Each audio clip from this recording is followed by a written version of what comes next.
we go. 3 hours of power on this Wednesday. Welcome in, everybody. Sports Take, JAKIB Sports YouTube Network. Thanks for hanging with us.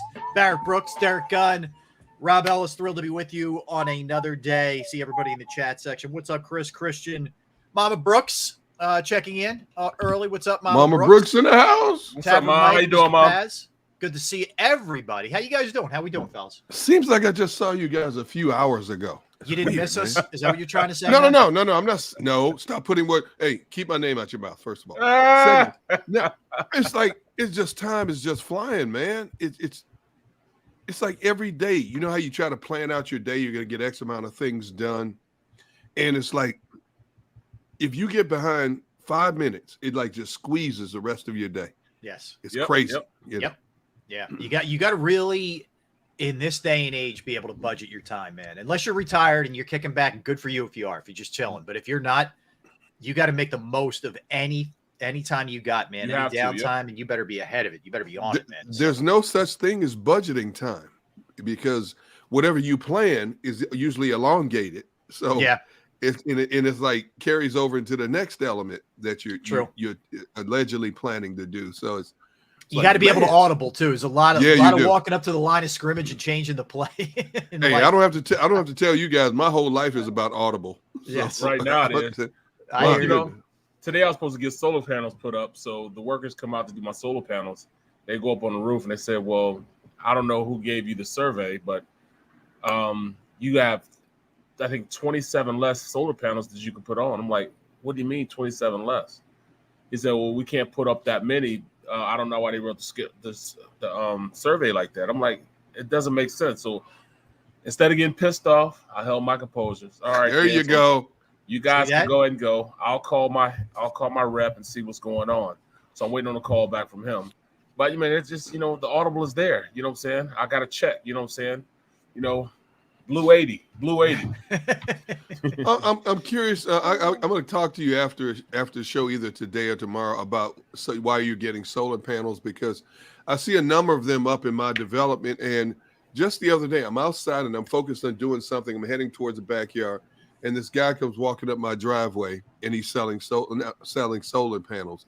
And I'm like, dude, I don't have time to talk right now. He goes, but I'm doing your neighbor's house. I said, I get it, but I'm not interested right now. And he goes, you don't want to put solar panels up? It'll save you on the energy, yada, yada, yada, so on and so forth. But I've heard pros and cons about solar panels in terms of some people like them, why some people won't do them. So I'm curious to find out as to why, not now, but when we in our downtime, why you are doing it. All right. For sure. All right. Cool. Well, listen, we got a good one today, guys. So John McMullen is down in Miami, in South Florida, for JAKIB Sports, and he is going to be checking in with us in the 1 o'clock hour. We'll get into what is going on in a second. It hasn't been a great day for the Birds in the open practice against the Dolphins. So we'll get into that in 1 second. 1 o'clock, Tom McCarthy's going to join us. Now, two reasons that always good to have Tom on, period. But Phillies come back and win, and if you watch the broadcast last night, it was crazy, man. Like in a good way.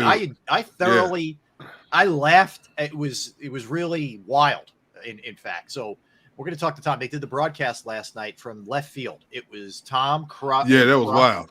And Ruben Amaro Jr. and Ben Davis and a cast of thousands, including Tyrese Maxey, the Fanatic, everybody. And Krucker was out of his mind. So we will talk to T-Mac. And by the way, Tom will be calling NFL games all season long too. Yep. On the radio and CBS. So we'll hit some football with Tom too. So he'll be coming up at 1. John McMullen at 1:30. So let's start with a couple of impressions from you guys. And by the way, Phillies comeback win, and Bryce Harper hits 2 bombs. Barrett, I want to get into playing with extraordinary players with you in a second, because you played with and against guys that were just, here's everybody, and then they're at a different level. So that's Harper last night, just incredible. First at bat back in 2 months, yard, and then he hits another one later. It's like, are you serious? Right. It's just like riding a bike for him. It's like riding a bike, and that's your expectations, and I can't wait till we talk about them, get into that segment, because they prepare a certain way. They prepare differently. Their whole mindset is different. They see things differently than most people. I tell a lot of people all the time that, most gifted people have something a little bit wrong with them. You know what I'm saying? They don't, I'm being so serious. They just don't have it all. because sometimes they can push past what others will say we have to stop, and they don't have that barrier. They can push past it. So, I mean, I can't wait for this conversation. All right. Yeah, we'll dig into that in a second. So, yeah, because I'm gonna give another perspective of what you're gonna ask Barrett that I found out in my 4 decades of travels of getting to know certain type of exceptional athletes, and then talking to athletes who talk about other exceptional athletes as well. It's phenomenal, and it's like it frustrates a lot of athletes, and they also envy certain athletes because of what I'll tell you. All right. I love it. See, this is insight. This is different. You're not getting this anywhere else, people. All right. So, real quick on what's going on with the open practice today, which is still, by all accounts, still going. They started around 10, maybe a little bit after 10 a.m. in Miami. Obviously, it's a lot hotter in Miami than it was in Cleveland for those ridiculous 2 o'clock starts, but that's a whole different story. Not that I'm bitter that they started at 2 o'clock, but anyway.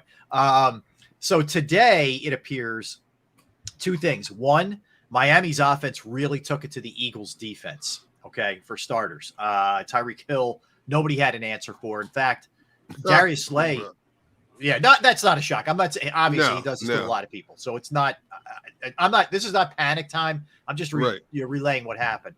But he beat up on everybody, including Slay, including anybody they threw at him. Slay left at one point with a limp, came back, got burned again, limping. They finally pulled him and shut him down for the practice. So I wouldn't be surprised if you don't see him tomorrow. I don't know. I'm not telling you it's anything serious. We don't know. We'll find out. John will give us an update. And if we get anything along the way, we pass it along as we go here. So on the other side, the Eagles offense didn't exactly shine either. It was a bit of a rough day for Hurts, a lot of checkdowns. I saw Brandon Lee Gouton tweet that he may not have completed a ball more than 20 yards today, which isn't a great sign. And things got a little bit chippy. Shockingly, Derek Barnett was involved in one of the chippy. Yeah, I know you can't believe it. It's really hard. Derek Barnett, no, I know. I can see Nick Sirianni, him again, or what did he say that one time? It's always him. It's always him. Yeah, it's always him. So there was that, and also Landon Dickerson got into a little bit of a melee too. So there you go. I'm okay with it. As long as nobody gets hurt. I don't mind you get a little chippy. That's okay. That part of it's good. But it was back and forth. Barrett, I want to ask you, because there is a distinction between 11 on 11, obviously, which is what you normally play on a in a game and whatever, versus 7 on 7. Because one of the things when we were talking about this pre-show, and I was saying, hey, it looks like it's the Miami offense is taking it to them.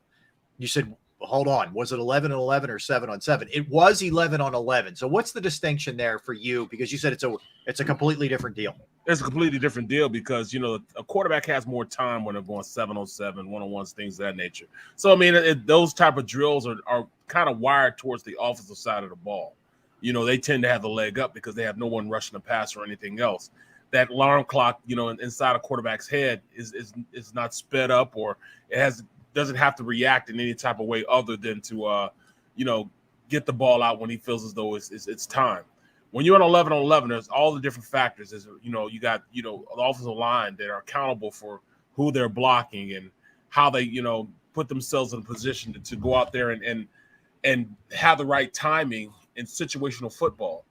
When you don't have the line out there, when you don't have tight ends out there and different factors, well, of course, it's going to look like, the offense is doing better.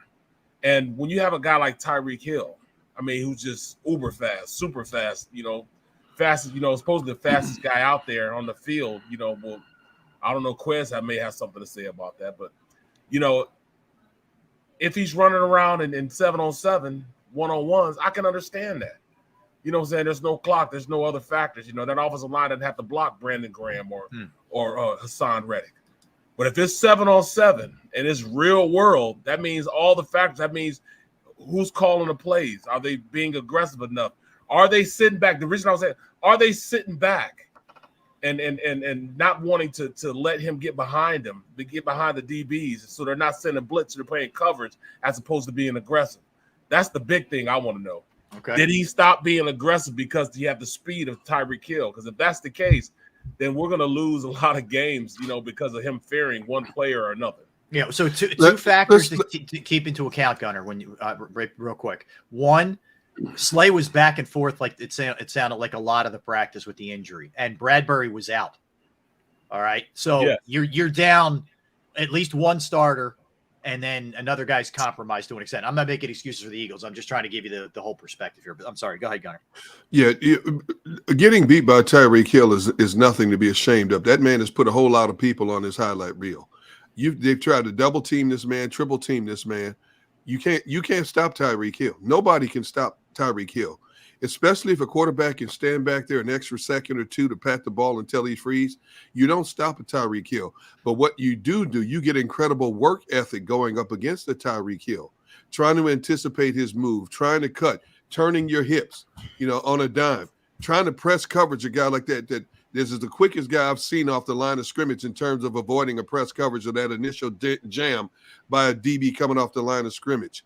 It's a great opportunity to work against one of the best in the game, period. Mm-hmm. One of the quickest, one of the fastest. Nobody tracks a ball better than Tyreek Hill. Nobody cuts on a dime better than Tyreek Hill. Now, unfortunately, as you just talked about, Tyreek Hill can cause a lot of DBs injuries because of his sudden movement. I've seen him cause players knee injuries, hamstring injuries, and I'm assuming somewhere along the line we're going to hear that Darius Slay may have tweaked the hamstring, trying to twist and turn and keep up with the Tyreek Hill, but that's okay though, long as it's not severe. So anybody out there want to blow up a Tyreek Hill smoking Eagles? Tyreek Hill smokes any and everybody he comes up against. I mean, what do you expect? He's the elite. I hear you. And I'm not saying you. I'm just saying people in general. No, and especially you're down, right? I mean, you're down a couple bodies, it feels like. What? Yeah, man. Yeah, I mean, that's a big deal. The other one who got into a bit of a scuffle, I think I mentioned this, was Landon Dickerson. And apparently he wasn't backing down. So, that's one I worry a little bit with him with the injury history, man, but, that he had in college. But anyway, so a couple of those guys getting after it. And like I said, we're going to get the full reports. It was a really hot day, so I think tempers were a bit edgy. It was over 100 down there, so a little different than what they were dealing with in Cleveland, I'm sure, last week. But you know what? This stuff sharpens you, man. I think it's good. Maybe it's good to get your butt handed to you a little bit, because by all accounts, they won the day both times against Cleveland. Maybe it was, guess what? You're not going against Cleveland's offense now. Wake up call here, boys. Right. You got Mike McDaniel. You got Tyreek Hill in there now, et cetera. Jalen Waddle. Waddle's a little banged up, but yeah, I'm with you. Okay. Yeah, Man, Miami's got an array of talent. I mean, this is the best of the best. And the Eagles are not going to see many offenses like Miami's this season. No, absolutely. You're not going to see, you ain't going to see that kind of speed on a regular basis when you look at who they're facing. And you're not going to see that type of quarterback play or physicality. Miami's a loaded team. I can't say it enough. I think Miami's season is based on who's quarterbacking that team. And who I think is going to end up quarterbacking that team. Bridgewater, but this is an incredible opportunity for these Eagles individually and collectively to find out exactly where they are. And obviously, for all the reports that we've seen coming across Twitter, they got their pride handed to them today. And that's all right. That's all right. You go back, you look at the film, your coaches are going to yell at you. You know what? Take it to heart and get ready for what's to come. Yeah, absolutely. Look, and it's going to be interesting this year with them, with a new voice for Tua, with Tyreek Hill added to them. Xander. Come on, Xander. And Xander, who is our producer, who is an Alabama guy, is a big Xander. Tua guy. So he's going directly against Gunner's Teddy Bridgewater. Tua's going to be hurt. I hate to say this. Tua's going to get hurt at some point of the season, and Teddy's going to take over. Then the controversy is going to start. Who is this team better under, Tua or Bridgewater? And let the stats fall where they may and make that decision. But Tua's going to get hurt. Tua's like to me a little bit smaller version of Kyler Murray. Yep. With not having Kyler Murray's deep ball arm strength. That's what I see Tua. I hear you. Look at their wide receiver position, man. Of course they're going to have guys going to be. Did you have to cover who they have in? I want to know who they had in for Brandon Berry. Was it was it the rookie? Was it I want to know that also. See, so I wish I was down there, man. I wish there was a way in which I could be down there, because then I could have a more accurate assessment instead of looking at tweets and stuff like that to give me an idea of what's going on down there, because it might be blown out of proportion. You know what I'm saying? They might not have the horses in there, and that's why. So is this going to change my viewpoint on should they play in the preseason if they get their butts handed to them? No. I don't think that, they're going to play. Right. But it still doesn't change the fact that, these guys on the other side of the ball get paid too. Right. That's right. That's right. They get paid. They're trying to feed their families, bro. Yeah, look, I don't think it's the worst thing, man. I mean, that's good. There, get a little, go in bruise, take one on the jaw. So it'll make going into the last 2 weeks, going into the first game, more intense. They're going to think more about what's going on as opposed to just thinking that everything's going to be fine and dandy and rose-colored glasses and all this type of stuff. I think Dan Cilio makes an interesting point. 98% humidity over 100 degrees. Eagles aren't his claim is they're not in the best shape, but I'm asking you guys. They're not in Miami shape. Right. Well, how much of it is do you worry a little bit about the shorter practice? How much do you concern yourself? All that stuff factors in. All that stuff factors in. I just don't think it's one of those things where, I think it's more so being in a different environment. That heat down there. Ain't no joke. It covers you. It engulfs you. You can't get it off you. It's like you're trying to wipe off the humidity off you. So they might have a squall for like 15 minutes, and after that, it's 105 degrees. Yeah, man. You got helmets on, shoulder pads. You got gear up under you. Eagles not used to that kind of heat, man. And especially if you're allegedly, again, based on what we're seeing on Twitter, if you're allegedly getting bested play after play after play, that's your pride, your ego at stake. Yeah. And you got coaches yelling at you too. Naturally, you're going to take an exception to that.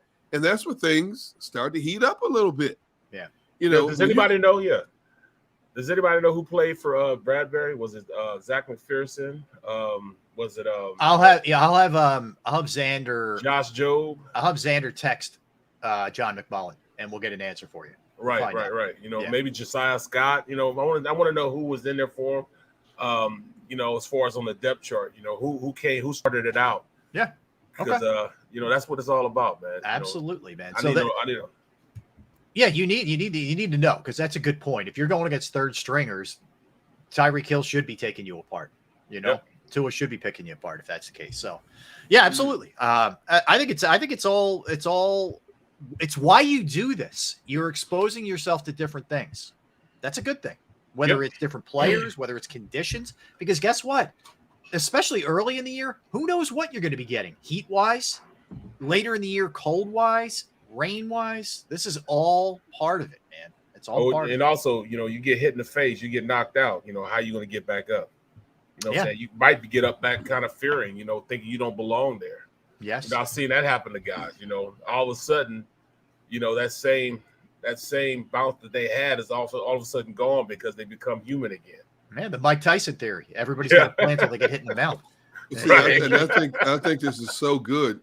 This environment they're in right now, even though they're playing the game on a night side on a Saturday, that humidity is still a bear in the evening when it hits 7 o'clock on a Saturday. For the young guys, even the young guys that you're expecting to contribute a lot, like a Jordan Davis, I want to see where they are in terms of being able to handle this kind of play. Now, I don't expect to see a Jordan Davis and a Kobe Dean playing a lot of reps this particular game, but there's a lot of young guys that are scrapping for jobs. We're going to find out what kind of stamina and endurance they have in this game. And even though Miami's number ones are probably not playing, Miami still got a lot of quickness down on that team in general. Miami is built for speed, period. And we're going to find out what these young guys look like against Miami. Now, maybe they're ready. And sometimes, it's like going to Denver. It takes you like 24 hours basically for your lungs to get adjusted to that thin air up there. Same thing down in Miami. Mind, body, and soul, it takes you like a full 24 hours sometimes to get adjusted to that kind of heat and humidity in Miami. They changed that a lot too, back when I played, because when I first started my career back in 95 and, going up until I got to like the 2000s, teams will go up to Denver early to try to get their bodies acclimated, but they figured out, even when going to California, we go up at 2 days early instead of, so our bodies get used to it. But there are studies, and they started changing it, that teams that went out there the day before, ended up playing better than the teams that went there 2 days before. Their body didn't get acclimated. In fact, it made it worse. It made you more tired. Even going to Denver, just go out there. It's best to go out there the day of and go out there and play as opposed to going out there for a couple of days, because the reason why it's people in Denver and play. That's why they train the Olympic train in Denver, is because Absolutely. you build more red blood cells in Denver. Well, it's same thing when you play in Denver and you go down to Miami or you go down to Tampa. Man, you don't get tired, man. Your lungs are open because you have all those extra red blood cells to carry oxygen to your body. Now they're going down there is a decided advantage for them because they've been in that weather before. They're practicing that every day, and sometimes it's gonna kill a team to go down there. But hey, that's what you need. You need to figure out where you are as far as conditioning, everything else. I also saw John Dickerson's. He gave me a report on the street. Says Job and Scott didn't practice. So wow. probably is McPherson. If he's accurate with it, wow. Thanks a lot, Dickerson. Appreciate that. Yeah. So you're thin, right? I mean, you're really thin back there. And again, that's okay. That's okay. Right. I like a little bit of a smackdown to wake them up. I'd be curious to see how they bounce back tomorrow. You got to have a better handle on it. The other thing you have to take into account with this is how vanilla are these, is the approach from the defensive side or an offensive side for either team? Or are some teams just kind of going after it? And this is what we're going to look like. By all accounts, when it comes to the open practices, teams are willing to take more risks and show more because there aren't cameras there like there are for preseason games. Right. So maybe you're seeing a little bit more of what it may look like too. In fairness, I don't know. I mean, that's why I'm glad we have John there, boots on the ground, who's going to give us a full sense of what this thing looks like. But it could be just a matter of, the Eagles are a little bit short. They didn't execute. We'll find out. And again, they were taking on a Cleveland team that's definitely compromised. That's for sure. How many guys do they have out right now? From the looks of it, they got a lot of guys that are not playing right now. So, and by the way, Miles Sanders still out. Yeah. I mean, do we start getting concerned here? I know John Clark reported earlier, hey, it's not a big deal, and I'm sure. Yeah. I'm not in any way questioning John's reporting, but I'm sure part of that is John's hearing that from maybe somebody at the Eagles side of it. It's like with this guy's injury history, I'd be lying if I wasn't a little concerned here that he's still not out there playing. I'm not worried today because too many players are dealing with hamstring injuries across training camps. I'm not worried right now. Hamstring injuries right now are commonplace in the NFL. Now, if you're telling me that 2 or 3 days before that first game, he's not praying. If we start seeing reports, Miles hasn't practiced for 2 days in a row. Miles Sanders is in individual skill workouts only. Then I have a little bit of concern. But right now, no, I'm not worried about it. It's been more than a week now, but I hear you. I like that. You look at the last gun on the street. Jay said, "We're not going to overreact to a bad practice." No, we're not. Let's just get this out there. No, we're not. What we're going to do is talk about it, though. We're not going to overreact. Yeah, it's today. It's right. It's right. It's today. I mean, it's not like they're going to, lose the NFC East now. The trash. Man. And here's what I would say to Jason: y'all never overreact to good ones, so don't start. Well, what we did, if you watched the show last week on both days, Thursday and Friday. We overreacted to exactly what was going on, whether it was good or bad. So that's incorrect there, Jason. Incorrect. So we talk about it, whether it's good or it's bad. We don't cover it up. We have to. It's bad. That's just the way. And again, I mean, we were blowing it up when they were smoking Cleveland. So you got to talk about this. Correct. So you can't have it both ways. You just keep it real with what we do. I don't think it's the end of the world. Like I keep saying, I think it's good actually to maybe you came off a week where you're probably sniffing yourself a little bit, and then this week, or at least today, it was a little bit different where you weren't quite. You go out feeling yourself, thinking you're not vulnerable anywhere, and then you figure out when you play against somebody that's worth their salt, like we talked about teams with over 500 records. And you play against them, and then you get your back kicked in because you were overconfident of the previous competitors you played against. Yeah, all this stuff factors in. So now they're what is it? This is they're 6. They won 6. They're 6-1 in open practice. Yeah, they're 6-1 in open practices now. So they finally have a kink in the arm. They're 6-1. Remember you won the day. Well, you know what it is like. So it's two things, right? It's just kind of what it is in 2022. It's just sort of the way things are. But the other part is because the preseason games now have become total afterthoughts. Where these guys think about it, we've gotten one series out of starters essentially in the preseason games. So where we would normally focus more on them, the focus turns more to the open practices. It's only natural, that's the way it is. Well, I mean, we are who we are. You know what I'm saying? We are who we are. We're not going to get an accurate assessment on what this team is, what our quarterback is until, September 11th? That's right. September 11th. That's when our first game. That's when we're going to get what this team is, what they really are. And we probably won't figure out, hopefully it's before the 8th game, but hopefully after 4 games we'll see what we do best, what we do, what we need to work on, all that stuff. Usually takes 4 games. Yeah, and here's the other thing that's crazy, guys. Tomorrow's 2 weeks from the first NFL real game. Oh, don't so say that. Far away, man. Whoa, that's good. What do you mean don't say that? Because that means fall is right around the corner. You know how I feel about fall. Oh, Gunner, that's a good thing. I enjoy my summer, man. I'm bathing in the sun every chance I get, man. I'm ready for real games. I hear you, and I love summer too. I'm ready for real games. I'm ready for real games. I am. I tell you what, when the leaves start turning colors, you're gonna see me on the show depressed daily. when I start seeing red, yellow, orange leaves, I'm like, I think differently, man. I know it's football time, man. That's when football really takes shape. Yes. That's when things are ready where they're really supposed to be, man. I'm with you. Look, I get where both of you are coming from. I love the summer too. It's my favorite time of year. But I get to this point where it's late August and I'm like, let's get this to make it real now. Let's get it. Can you imagine, man? Okay. September 11th. When I have to listen to both of you, and I promise you it's coming. When I have to listen to both of you from November to February, man, it's too cold to go outside. Yeah. It's too cold. I don't want to hear it. I'm never like that. In fact, that's when great fishing is, bro. That's the best time of fish. That's when striper season opens up. Yep. You catch the big ones then, the stripers, the blues, tuna. This is when great fishing starts, man. Not and the fishing you like doing, lake fishing is not good then. It's not good. But see, then also I get to hear the other side also. Yeah, D-Gun, I was going to do this today, but, man, it's too cold to be out there, man. I ain't messing around today. See, I know, you know what I'm talking about. Right, I don't want to hear it. All right. So I can find plenty of stuff to do in the house. See, that's what I mean. See, I want to go outside for a little while. After we do a 3-hour show, what's the first thing I do? I'll go outside and just stand in the sun for about 30 seconds, a minute. Gunner, I do the same. See what I'm saying, Rob? You get what I'm saying? I do. I swear, man. We wrap up.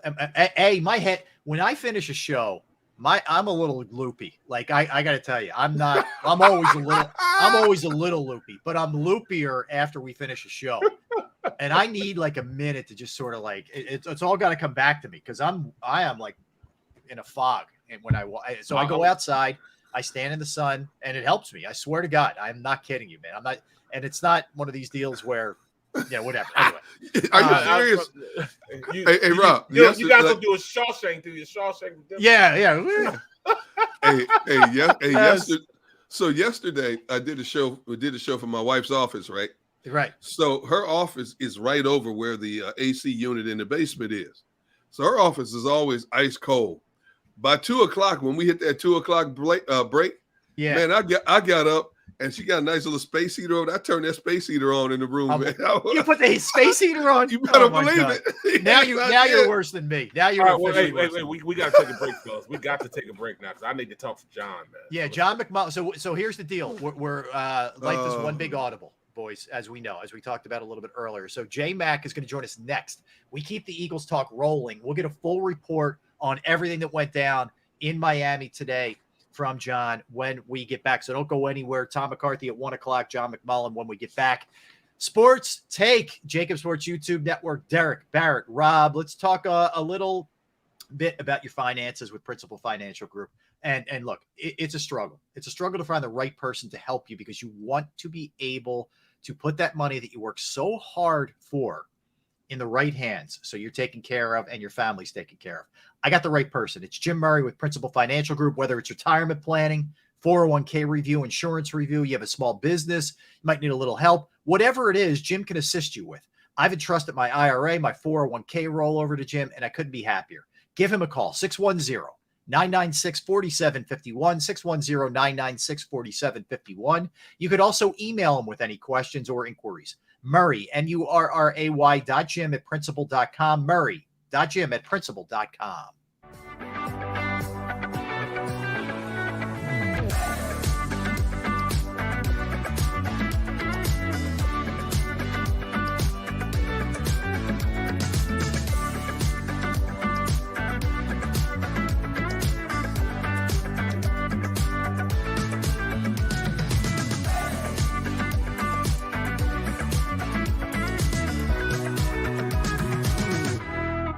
Plan your day with confidence. Definitely want to keep the umbrellas on hand. And keep your family safe with Action News and AccuWeather. Numerous tornadoes. Well over 7 inches of rain. Your go-to team when severe weather strikes. The water is still rising right now. Keeping you prepared wherever you watch. On TV, on 6abc.com, and on our streaming apps. And that's when we go severe weather mode and on the air for you. Action News and AccuWeather.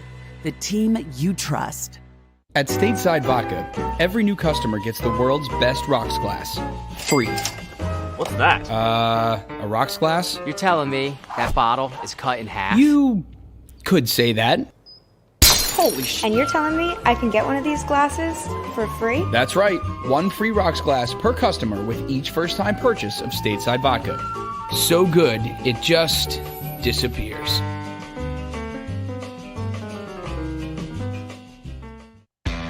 Go for the midnight dares. Go for the game. Go for the hits. Go for the fans. Go for the win. Go to Ocean Casino Resort. Book your trip at theoceanac.com.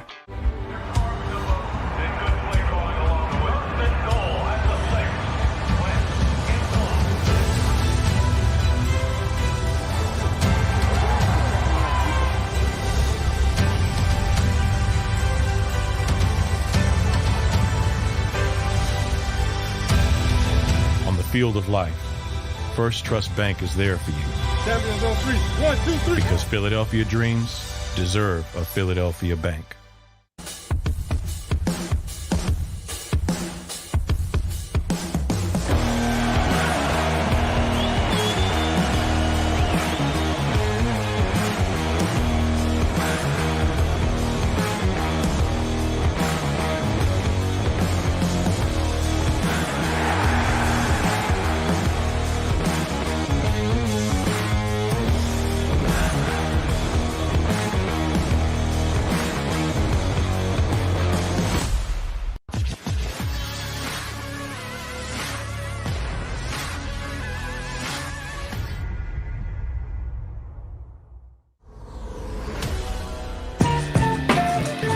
Back at you on this Wednesday, Sports Day, JAKIB Sports YouTube Network. Rob Ellis, Derek Gunn, Barrett Brooks. Let's go right out to South Florida, to Miami, in fact, and check in with our own John McMullen. John, of course, Birds 365, JAKIBsports.com. He's South Beach styling with the shades on that he just took off.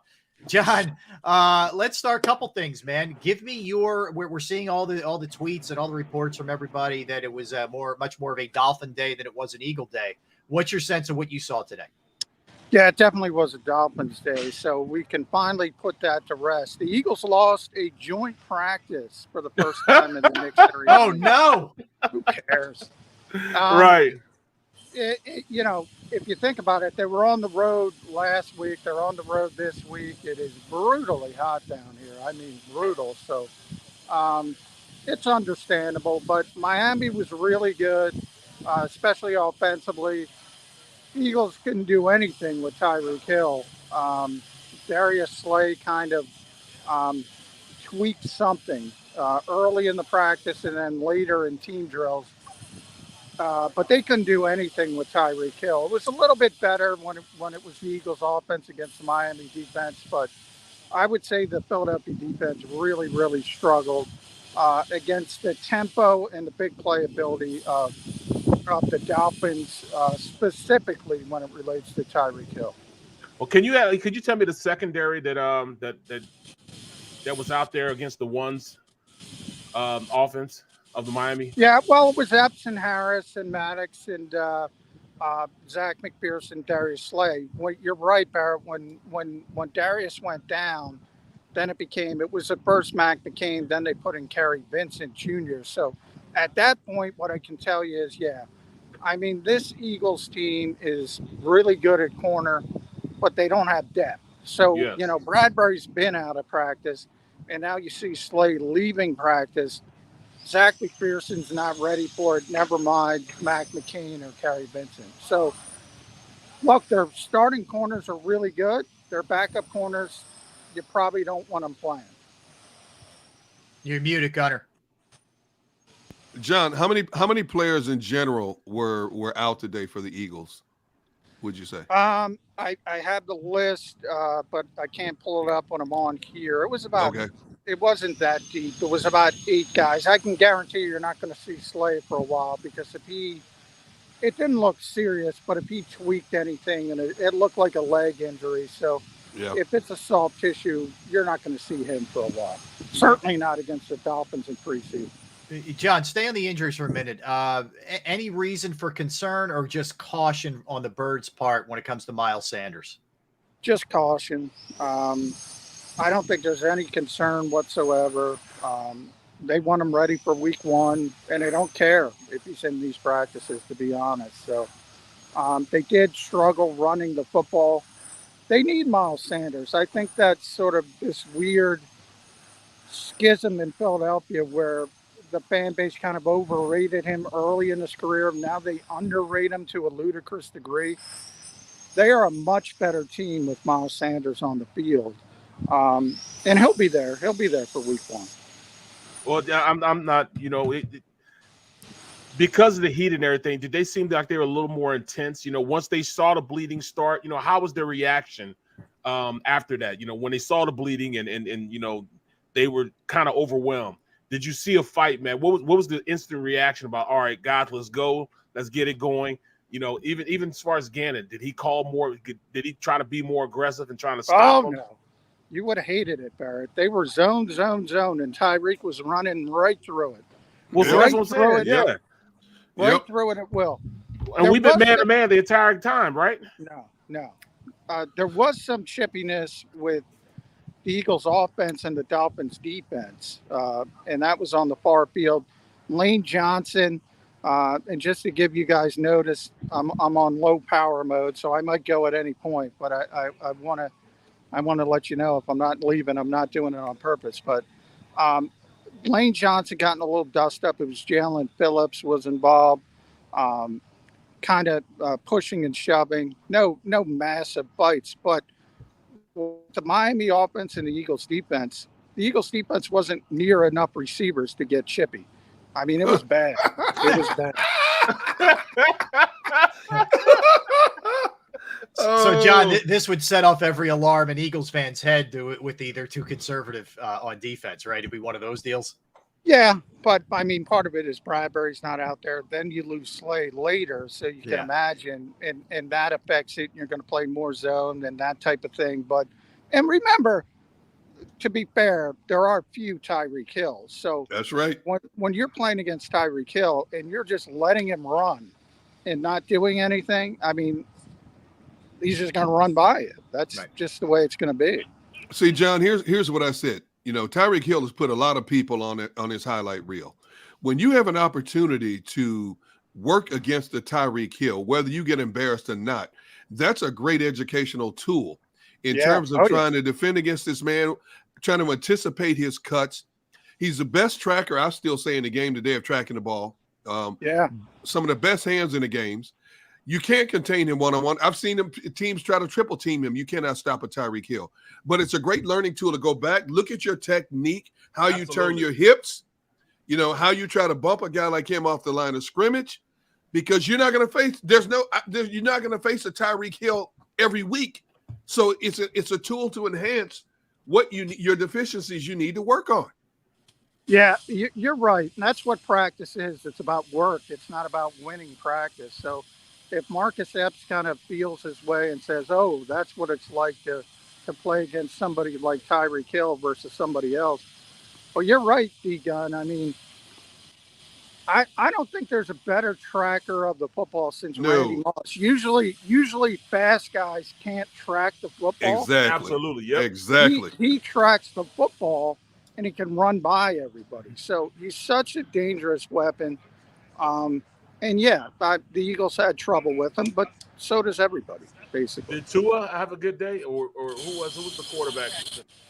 Well, he had a good day because he was throwing it to Tyreek, but you still see that, that lack of accuracy. Like sometimes he'll hit an open receiver, but it won't be that perfect placement. So the receiver has to reach back or something of that nature. See, I know. They say it again, John, because I've said Bridgewater's going to take over this team before it's all said and done. I don't know about that because I'm telling you. They're really talented, Miami. They have a lot of talent. It's very similar to what the Eagles have. They have a great supporting cast around Tua, and they kind of don't know if Tua can take that next step. That's kind of what we feel in Philadelphia with Jalen Hurts. Right. It's almost the exact same thing. But same thing with A.J. Brown here, different type of presence. But that presence of Tyreek Hill is going to help Tua so much. It's going to really I don't think he's in danger of losing his job to Teddy Bridgewater. Well, hey, let me ask you this: was the main focus on the offensive side of the ball? Was the main focus on running the ball or passing the ball? What was their focus this week? Today. So, well, for the Dolphins, it was passing the ball and taking advantage of that sort of quarters coverage the Eagles like to run. The Eagles, they had trouble running the ball without Miles Sanders. They probably got Jalen had some nice throws to Devontae Smith and A.J. Brown. Devontae drew a nice defensive pass interference when he came back to an underthrown ball. So that's what I talk about when quarterbacks don't hit receivers, but the receiver can still help out the quarterback. So Devontae Smith did that for Jalen Hurts. I thought the Eagles' offense was better than their defense, but Miami got the best of them today. That's what I was going to ask you, John. How did Jalen look? How did anybody stand out offensively for the Birds? Who was a positive coming out of this today? I would say that not that it's a surprise, but A.J. Brown, Devontae Smith. It shouldn't be a surprise to anybody. As far as the running game, it's always tough to tell in this environment, but I didn't see the Eagles standing out when trying to run the football. That's why I think it's really important to get Miles Sanders back. The offensive line is you kind of know what you have in the Eagles offense. You really do. To me, the only question is Jalen Hurts and where is he going to take that next step? That supporting cast is in place, and I'm not really concerned about it. I'm starting to get concerned a little bit about the Eagles secondary, especially the depth of the Eagles secondary. They're offensively, the offensive line, who stood out as far as that, especially like in one-on-ones and stuff. I didn't see the one-on-ones because I was watching the wide receiver one-on-ones with the Eagles defensive backs. Mm-hmm. And that's where Tyreek Hill first hurt Darius Slay. So there was a lot of, but those are designed for the offense to win. Yeah, I just explained that. Yeah. Yeah, and the offense won one of them. And those pass rush drills, Barrett, they're designed for the pass rusher to win. It's much more difficult for the offensive lineman. So, look, the one thing I never worry about is the Eagles' offensive line. Landon Dickerson went in the injury tent, though. So that's something that we'll keep an eye on a little bit tomorrow. It didn't look serious, but Sue Opeta came in. So that's just a little note to. He's struggling a little bit, though. Yeah, well, I mean, look, again, I don't have a problem with the Eagles' offensive line. Mm-hmm. That doesn't mean they're going to win every battle. That doesn't mean they're going to win every one-on-one. But you see, this is an offensive line deficient league. You saw the Eagles' second team offensive line against Cleveland dominate. I mean, they have a good offensive line. I'm not concerned with that. Hey, John, what did the Eagles coaches, whoever the coaches were that spoke today, what did they have to say about today's joint session? Jonathan Gannon spoke today. Shane Steichen spoke today. And I wish I could tell you what they said, but I was in the Uber ride from hell who took me to the old Dolphins training facility. No, man. Oh, man. Yeah. Oh, man. So, all right, can't John, help you there. last one from me. How much of a factor, just to kind of swing it back full circle here, was the weather, you think, for an Eagles team that hasn't been practicing quite in this kind of heat, maybe shorter practices, Miami used to it? How much of an advantage is that? Oh, it was a huge advantage for the Dolphins. I mean, that's all the Eagles talk about. Everybody who did talked about the heat, first thing out of their mouth. Even N'Kobe Dean and Jordan Davis, who are from Georgia, used to it. Even the guys used to playing in heat, they were like, "Ooh, this is hot." Mm-hmm. Interesting. All right, John. Well, listen, man. We know you're kind of dying there, battery wise, and you're like a hot dog on the Wawa baster there, just kind of getting done. So we want to get you out of there before you have any issues. Appreciate you, bro. Go to South Beach and cool off. Exactly. All right. Thank you, John. All right, take care. It's John McMullen. Check out all John's work, JAKIBsports.com. Of course, Birds 365 every morning, weekday morning, 8 to 10 with Jody McDonald. So, all right, now you heard from John. We feel the same, different, better, worse. I'm okay. I don't think this is the end of the world, and like I've been saying the whole show, I think it's okay to lose some of these now and give you a little bit of a wake up call. Where are you guys? Well, yeah, this is exactly what sometimes you need to get your butt whooped a little bit, so you get out. You're not as high on the hog as you used to be. You don't walk around with your chest out. It brings you down to reality. And it's done in a controlled environment. It's in practice as opposed to games when games start counting, and that's the biggest thing. Now they see what they need to work on. Now they see they're vulnerable at certain positions. They see the depth that they have at certain positions. Things are starting to unfold for this coaching staff, and now they can start coaching accordingly. They know now that, as far as their secondary, yes, we have a deep secondary. We have a good secondary, but we're not as deep as we frankly should be. Right. We should be a lot deeper than that, with all the guys we have there. And this is along the lines of this 53-man roster we've been talking about for the past 2 or 3 days. Can you afford to keep an extra receiver when you see Slay go down today? And how do you adjust to that? Who's going to come in? They said Zach McPherson came in. So, between Josh Jobe and Zach McPherson, as far as being that backup quarterback for on the outside, whoever comes in.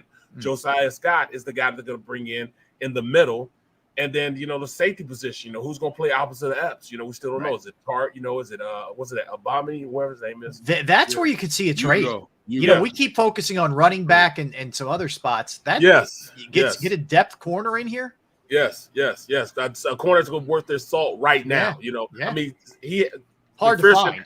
He has potential. Job has potential, but potential means nothing unless it comes to the fruition. It means you haven't done it. Yes, exactly. But that's what I've been saying all summer. I say, we drool over the prospects of what they have in terms of starters, but there is a significant drop-off in terms of those who are backing them up because of a lack of experience playing at this level. Now, a lot of teams are going through exactly what the Eagles have. Yes. Frontline guys, significant drop-off. There are very few teams that have 3 solid corners, 4 solid corners. You have to develop these young guys. But if a Slay goes down or Bradbury goes down, you're going to pay a price against a better team that is going to expose that element of your defense. Whatever it is, whether it's linebacker, whether it's cornerback, whether it's a safety. So that's why I've said, and I'll say it again, Howie never sleeps. That man's looking at this. He's talking to the coaches every day. He's got his scouts. He's got his scouts on the phone 24/7. Yep. Okay, what are you seeing out there? Who's a possibility we could bring in at a bargain basement price because we don't have unlimited resources in the salary cap? Who could come in and help us right now? Not a guy with the potential, but a guy who's been around the block a few times. Yep. He may not be a frontline guy, but he's serviceable until we can get one of our frontline guys back if they go down. And that's what Howie's doing. Howie's always doing this. That man never sleeps. But this, it just shows what this guy has to go through every year during this time. You know what I'm saying? Howie Roseman, man. I mean, That's why he might have looked like he was a young guy 4 or 5 years ago. Bro, he's gonna turn older and older, man. Now, you see this gray? If I had his job, all this would be gray. Yeah, well, all this would be great. Don't talk to me about gray. All right. So number one. But no, I it's a 24/7 job. There is never any downtime. No I don't time to care sleep, what man. month it is, and especially now, man. Especially now. Yeah. Well, he still has a job. It makes life exciting for us, though, man. I can talk about this all day. I want to sit back and talk to John for about another 30, 40 minutes because the little things, you know, I mean, he wasn't able to go down it, but I want to talk about the one-on-ones. Besides, you know, the two guys that we know are going to play, they'll play at a high level. We know for a fact that Smitty and Brown are going to play at a high level. I want to know who stepped up to the plate. You know, also, you know, did Quez go out there? Does he have something to prove? You know, I mean, we know what we're going to get from Pascal. Right. You know, what about the Deion Jalen King, Rager, the John Hightower? Exactly. You know, did they yeah. step up? I want to know that. That's what I want to know. That's why I love the fact when I can watch practice, you know, but I got to be here. Well, I think the other thing when you look at this and where they are, right? I mean, this is when you're having these joint practices, you're having them for a reason. Yes. And you know, that this is all, I think, part of the bigger picture. And they'll tell you last year, I mean, how much they got out of these and how much they helped them as they're going forward here. And I think that they're in a position right now where things have been pretty smooth thus far. And now, okay, a little bumpy in the road today, whatever. And you also have another practice tomorrow, keep in mind. They're right back at it. So I think they'll be a little bit more acclimated to the weather, to everything else that's going on. But yeah, I mean, I would highly doubt you're going to see Slay, especially if there was any kind of tweak. There's no way you messing around with that. No. The other thing is, Barrett, I just watched the video of Tyreek beating him the first time he kind of comes up lame a little bit. It's a one-on-one drill, which correct me if I'm wrong, 75% of the time a receiver should win, correct? Against the D-back? I told you that. You know what I'm saying? That's why I need to know in what capacity were they practicing? What segment of practice was it? Because I'm telling you, it's geared towards football. Even football today is geared towards the offense winning as opposed to the defense. That's why all the rule changes help the offense. Everybody wants to see touchdowns and all that type of stuff. Nobody wants to see the boring football of defense like I do. I love the checks trenches. You like to see what the guards doing. Where a lot of people aren't looking at that kind of stuff. Yeah. Checks and balance. Who, you know, what coverage they're running. You know, what are they trying to do to stop this? Are they blitzing? You know, what are they looking at? You know, that's why I love calling college football games because I see stuff and I can break stuff down so quick, man. Just like, for instance, you know, everybody's talking about the first play last week, the first play of the Browns game when Scott was able to get around the corner and everybody's talking about you know, the starting center, you know, Cam Jerkins. I'm looking at the play and I'm like, oh man, all right, they're going to stretch play. It's a stretch play. So one block down, they pull him around, they pull the center around. He really didn't have to pull around. Yeah. But that's just the way it's just the way that Kelsey has ran the play. Kelsey's ran the play for so long. He actually has the Mike linebacker. He could have went up because the Mike linebacker was backside. He could have just went up and got the Mike linebacker on the other side that was on the backside. He'd have got him easily. But he chose to pull around. Right. And when he pulled around, the Mike linebacker had such a bad read that he was able to, you know, he was so slow in getting there that he didn't get there fast enough. That's why Cam Jerkins was able to get up on the safety. That wasn't his guy, actually. Yeah. That's the free hitter right there. But he was able to get up there and get the free hitter. Which is a really smart play for a young dude. Absolutely. Because I'm not going to lie. I'd have turned around and got my guy. Just to cover your rear end. Exactly. Yeah. I'd have waited for him to come. But that's the difference between me and this young guy understanding, all right, I don't see my guy. He's taking too long to get here. Let me go to the third level. Not second, but third level to have a third level block. I mean, if he'd have got there just a second before, he'd have probably hit him and Boston Scott would have scored. You know what I'm saying? He was able to, you know, when he pushes him down and finishes the block, he kind of pushed him down and and Scott ran out of bounds. Yeah. But if he'd have got there a second earlier, not picking with him anything because that was just a great play period. Right. He might have scored on that. So that's just crazy how these guys are thinking from an offensive coaching standpoint. Great. We're having the best coach in the league as far as offensive linemen. Yeah. Look, there's not a player or a team in the NFL that does not eat a little humble pie every now and then And that's good for the overall makeup of where you want to be individually and collectively. And you sit back, you absorb it, you digest it, you look at what you did wrong. And if it doesn't make you a better player, a better collection of people together, you're in the wrong profession. Amen. Because even the greatest players are always working on something to get better every day. Mm-hmm. I don't care how long you've been in any league, you're working on getting better every day. And if you're not, you're basically just taking up space to somebody else who's hungry. You're getting worse, and you're taking up space to somebody behind you who's on the outdoor looking in, is hungry and wants to get in to get their shot at glory. All right, a little later, we're going to ask the question, are the Eagles Super Bowl contenders? We will dive into that. A great piece from Joe Santoliquito on JAKIBsports.com. We will dive into that coming up. We'll do our NFL segment where we'll jump around a bunch of good NFL stories, and then we will get into Week 13 of the NFL as well. But we come back, Tom McCarthy, who called the game last night. Phillies come back, win over the Reds, called the game from left field, in fact. He is going to join us when we return. Don't go anywhere. Derek Gunn, Barrett Brooks, Rob Ellis. We're Sports Take, JAKIB Sports YouTube Network. Let's talk about Pro Action Restoration for a minute. May not be familiar with them, right? But if you have a home, you have a business, you have a property that has experienced water, fire, smoke, mold damage, any of the above, or even things you're not really sure about, like you're saying, I don't know if I can clean this up. Well, guess what? They're the people that you call. They will take care of it. They will clean it up at a reasonable price, and they are the best in the business. The beauty is they're on call 24 hours, 7 days a week. I've gone through it. I had water damage in my parents' house. They got right out there. They cleaned it up. The crew was unbelievable. They are licensed, bonded, fully insured.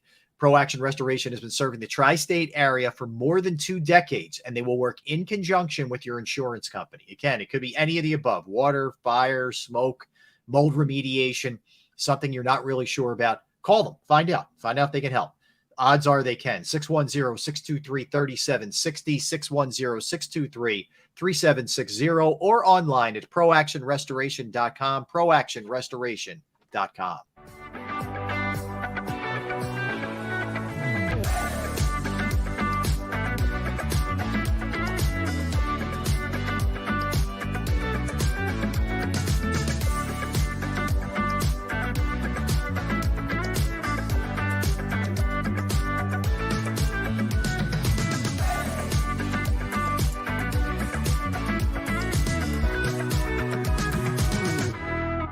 Plan your day with confidence. Definitely want to keep the umbrellas on hand. And keep your family safe with Action News and AccuWeather. Numerous tornadoes. Well over 7 inches of rain. Your go-to team when severe weather strikes. The water is still rising right now, keeping you prepared wherever you watch. On TV, on 6abc.com, and on our streaming apps. And that's when we go severe weather mode and on the air for you. Action News and AccuWeather.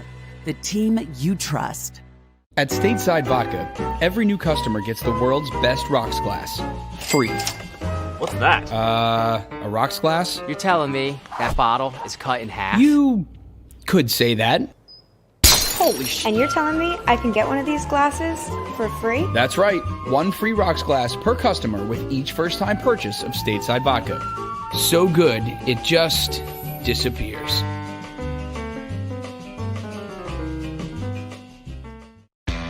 Go for the midnight dares.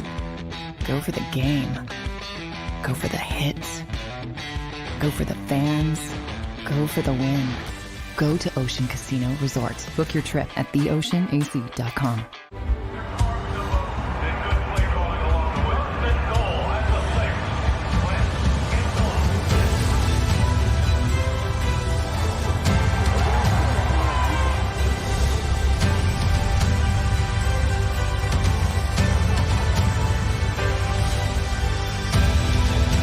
Field of life, First Trust Bank is there for you. Champions on 3. 1, 2, 3. Because Philadelphia dreams deserve a Philadelphia bank.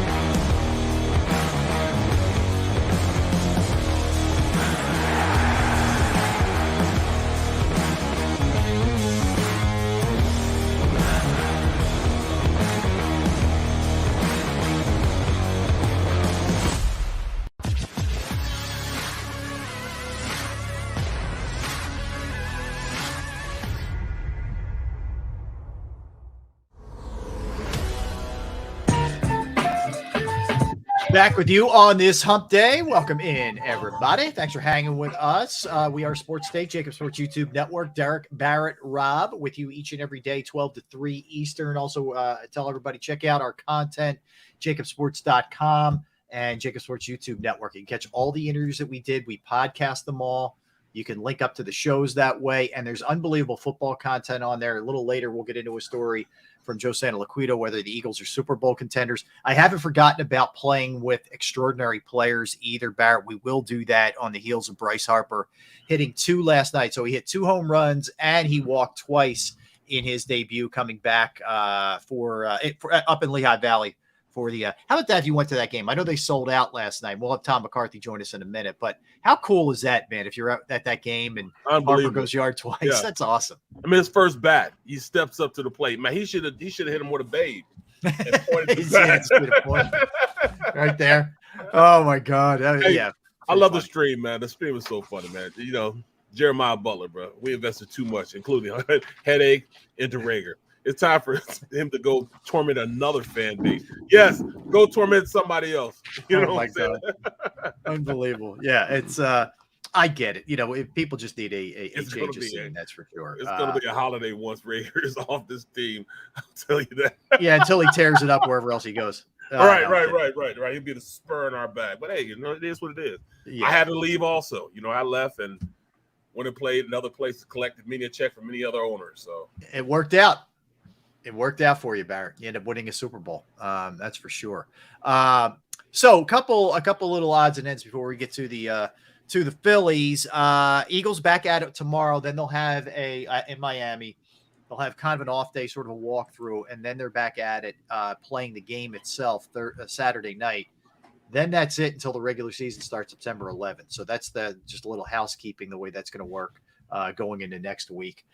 So that's it from an Eagles standpoint. And I mentioned the Phillies won last night over the Reds. They had to come back in the game, guys. If you didn't get a chance to see it, it was a pretty crazy game. So they got down early. They were down 3-0. And then they were down 6-5. And they got some really clutch hitting from the youngsters. I mean, Nick Maton has the game winner. Bryson Stott almost goes yard to make it a game winner before that. Alec Boehm continues his clutch play for them. That's a positive. And all 3 of those guys are out of the farm system too. That is definitely a positive for the Phillies for sure. Well, they've been doing it periodically all summer since Harper has gone down. These young guys have stepped up. You know, it may not have been as consistent as Boehm has been as of late, but it's always somebody different. We're talking on the back end of this lineup now that finds a way to step up and help this team. And that's all you need. That's all you need. And these experiences are going to pay dividends in late September and October for this club, I'm telling you, because they've been in these big game moments. You look at the way that game unfolded Sunday against the Mets, back and forth, guys making hits. You know, look at the way the game unfolded last night. Once the Phillies retook the lead, I thought the game was over. Right. My concern now is his pitching staff, because Cincinnati is not one of the more promising hitting teams in the National League. Dude, they were tattooing some pitches to the gaps. Yeah. And that's a concern, because the guys that we were raving about that were mowing people down on the back end of this defense the past week or so, been a little shaky. Now, I understand it's because there's been such disruption in the rotation with Knebel gone. You know, who else has been there? There's been several pitchers that have been hurt. Well, Sir Anthony's down. Knebel's gone, and they didn't have some guys available. Like Robertson the other day wasn't available because he pitched 2 straight days, and one of them was 2 innings. You know, and that's a big part of this thing. There's no question. But I'm hoping that I'm not seeing arm weariness right now until they can get this thing stabilized, because I was shocked at how St. Louis, man, they came out. I mean, they were tattooing some pitchers, dude, that I'm not accustomed to seeing that team do a lot. Yeah, they're not a great team, Cincinnati. We've become too spoiled, man. Come on, man. We're talking about the last 2.5 months we've had great pitching.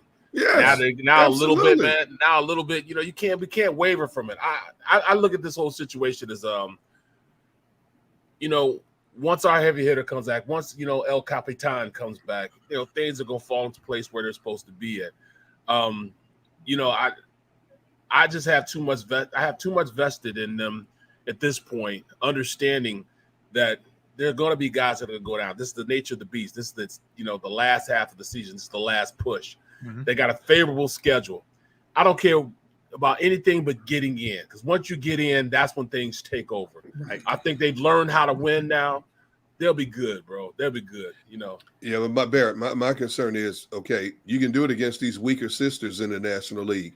When you step up and start playing the heavyweights, I hope this is not a sign, because I can't emphasize it enough. Cincinnati is one of the weaker offensive teams in the National League, and all I'm hearing is pop, pop. Now, when you're talking about coming up against the likes of the Dodgers, Mets, Braves, I'm hoping, and you're right, pitching, just like hitting, has its high points and its low points. You have your low periods, no question about it. But, teams also go through arm fatigue, because this team has been so disrupted by injuries, I hope this is not an effect that we're starting to see from this team until they get it stabilized. Yeah. You know what? I'm gonna look like this. I'm just saying this to both of you guys. This is a hidden team. It is in period. Yeah, and that's all I'm wearing. I mean, the bullpen, I know it's gonna take its bumps and bruising. Our two starters, Wheeler, those guys will be okay, man. They'll be okay. Rangers gonna step back up. I just think that this is more so, all right, we're just gonna outscore you. You score 5, we're gonna score 6. And that's the only way I can look at it. That's the only way I can go about being okay with it, so without losing my mind, is we're gonna out-hit teams. No, look, and that's fair. I'll tell you the other hidden blessing here. You never want to lose somebody like Bryce Harper. He's an MVP. We know what he is. But they went 30-20. They've gone 30-20 without him. Wow. And a lot of guys, you know how it is. When you get forced to have to grow up sometimes, you grow up real quick. And I think that's one of the positive byproducts of not having Harper here is you've seen young dudes step up. Real Muto has really picked things up big time. Castellanos has picked things up big time. Like, you have had guys step up showing that this is a team, and it's not just Bryce Harper hit us a 3-run home run, bail us out. It's not that way anymore. You're much more of a complete team than you were. Yeah, absolutely. Absolutely. Yes. Munoz, Stott, Vierling, Maton, all these guys are getting experience that they may not have gotten had this team not been, hit by the injury bug. Yep. And it bodes well. Anytime and we talked about this, the one player we did not want to see go back to the minors was Derek Hall. And unfortunately, because of the numbers game, Derek Hall is now back in the minors. But that's a good luxury to have, that that this guy's waiting in the wing, and he's had some big moments for you if another player falls by the wayside. So you're right. This is a much more complete team offensively than a lot of teams that they're going to face. Yeah, and think about this too. Since Thompson took over, and I know they have not had success against the Mets, okay? But since Thompson took over, they have the 3rd best record in Major League Baseball overall. Yep. And that's dominating everybody else but the Mets, basically, is what they've been doing. And guess what? You don't play the Mets again in the regular season. They're on pace to win 90 games. Yep. I mean, that's a damn good. Yeah, they're on pace to win 90 right now. Yeah. And this is a team that last year won 82 games. Mm-hmm. So, pretty good. You know what else was pretty good? Which I got to tell you, like literally laughing out loud several times during the broadcast last night. So if you didn't see it, Tom McCarthy, John Kruk, Ruben Amaro Jr., and Ben Davis, they had all 4 of the guys broadcasting from left field. They've done it before in the past, but this was a bigger crew. They had all 4 guys out there. It was unbelievable. You had the Fanatic torturing them. You had Tyrese Maxey. You had, forgive me, Tom will remember this. The guy was playing the accordion who was a kicker for Temple, who scored the first points for the Seahawks. Yeah. I didn't even know. My head was spinning. Let's bring him up right now, in fact, and get this. Tom, I didn't think you'd be breaking down accordion playing. I thought there was a lot going on last night, but there was a lot happening there, man. God bless you. You were traffic copping a lot of stuff there, my man. Yeah, that was kind of a funny one, just listening to the accordion player. I mean, Don's been on before. I mean, he's been really nice about it. I apologize, I'm late. I can't figure out on my Google Chrome how to put the microphone in the video. I don't know how it went unlive or? Listen, So I'm on my phone right now. Tom, don't sweat it. You sound like Don't all feel three bad. of us with our producer. Tom, don't we feel do the bad, same man. thing, okay? My wife and my kids, every time I call one of them for emergency help, they just look at me like this. Yeah, I have my iPad open, my Mac open, and I have a Surface Pro open, and I couldn't get. So my phone, for some reason, allowed me to do it. There you go. Bro, at least you do it. I just call. I call our producer. I said, Xander, what is going on, man? Tell me what's going on. Bro, we started shows where the first 5 minutes I have been on mute. I cannot get out of mute. I have to log back off, and I've been on the show for like a year and a half before, and I'm like, what is going on? Or do this, do that. So don't worry about it, bro. And I'm the tech guy of the group. Like, I'm the one that fixes everybody else's computer. But anyway, but it was great last night. I mean, that was the Maxey thing. I don't know how they pulled that off. We had no idea he was coming on, and man, what a engaging fella he is. Gosh, he was awesome, Tom. And I didn't realize till you said it, like he had just landed from wherever he was, and they escorted him right over to the yard. Yep. That's awesome. Yeah, came in he's got other commitments the next couple of days, but he wasn't coming in until today, I think. And then he came in just for that last night. I mean, it was pretty cool. I mean, yeah, it was cool. I love when we do that. I mean, it's a whole lot of work for our production crew there, and they're pretty amazing. They were there last night. We were trying to help them clean up, but they were taking care of everything. So they put a lot of effort into it. It's pretty cool. It kind of gives us just a sense of the ballpark itself. And, it gives us a feeling of being part of the fan base that's been so great to us and to the organization.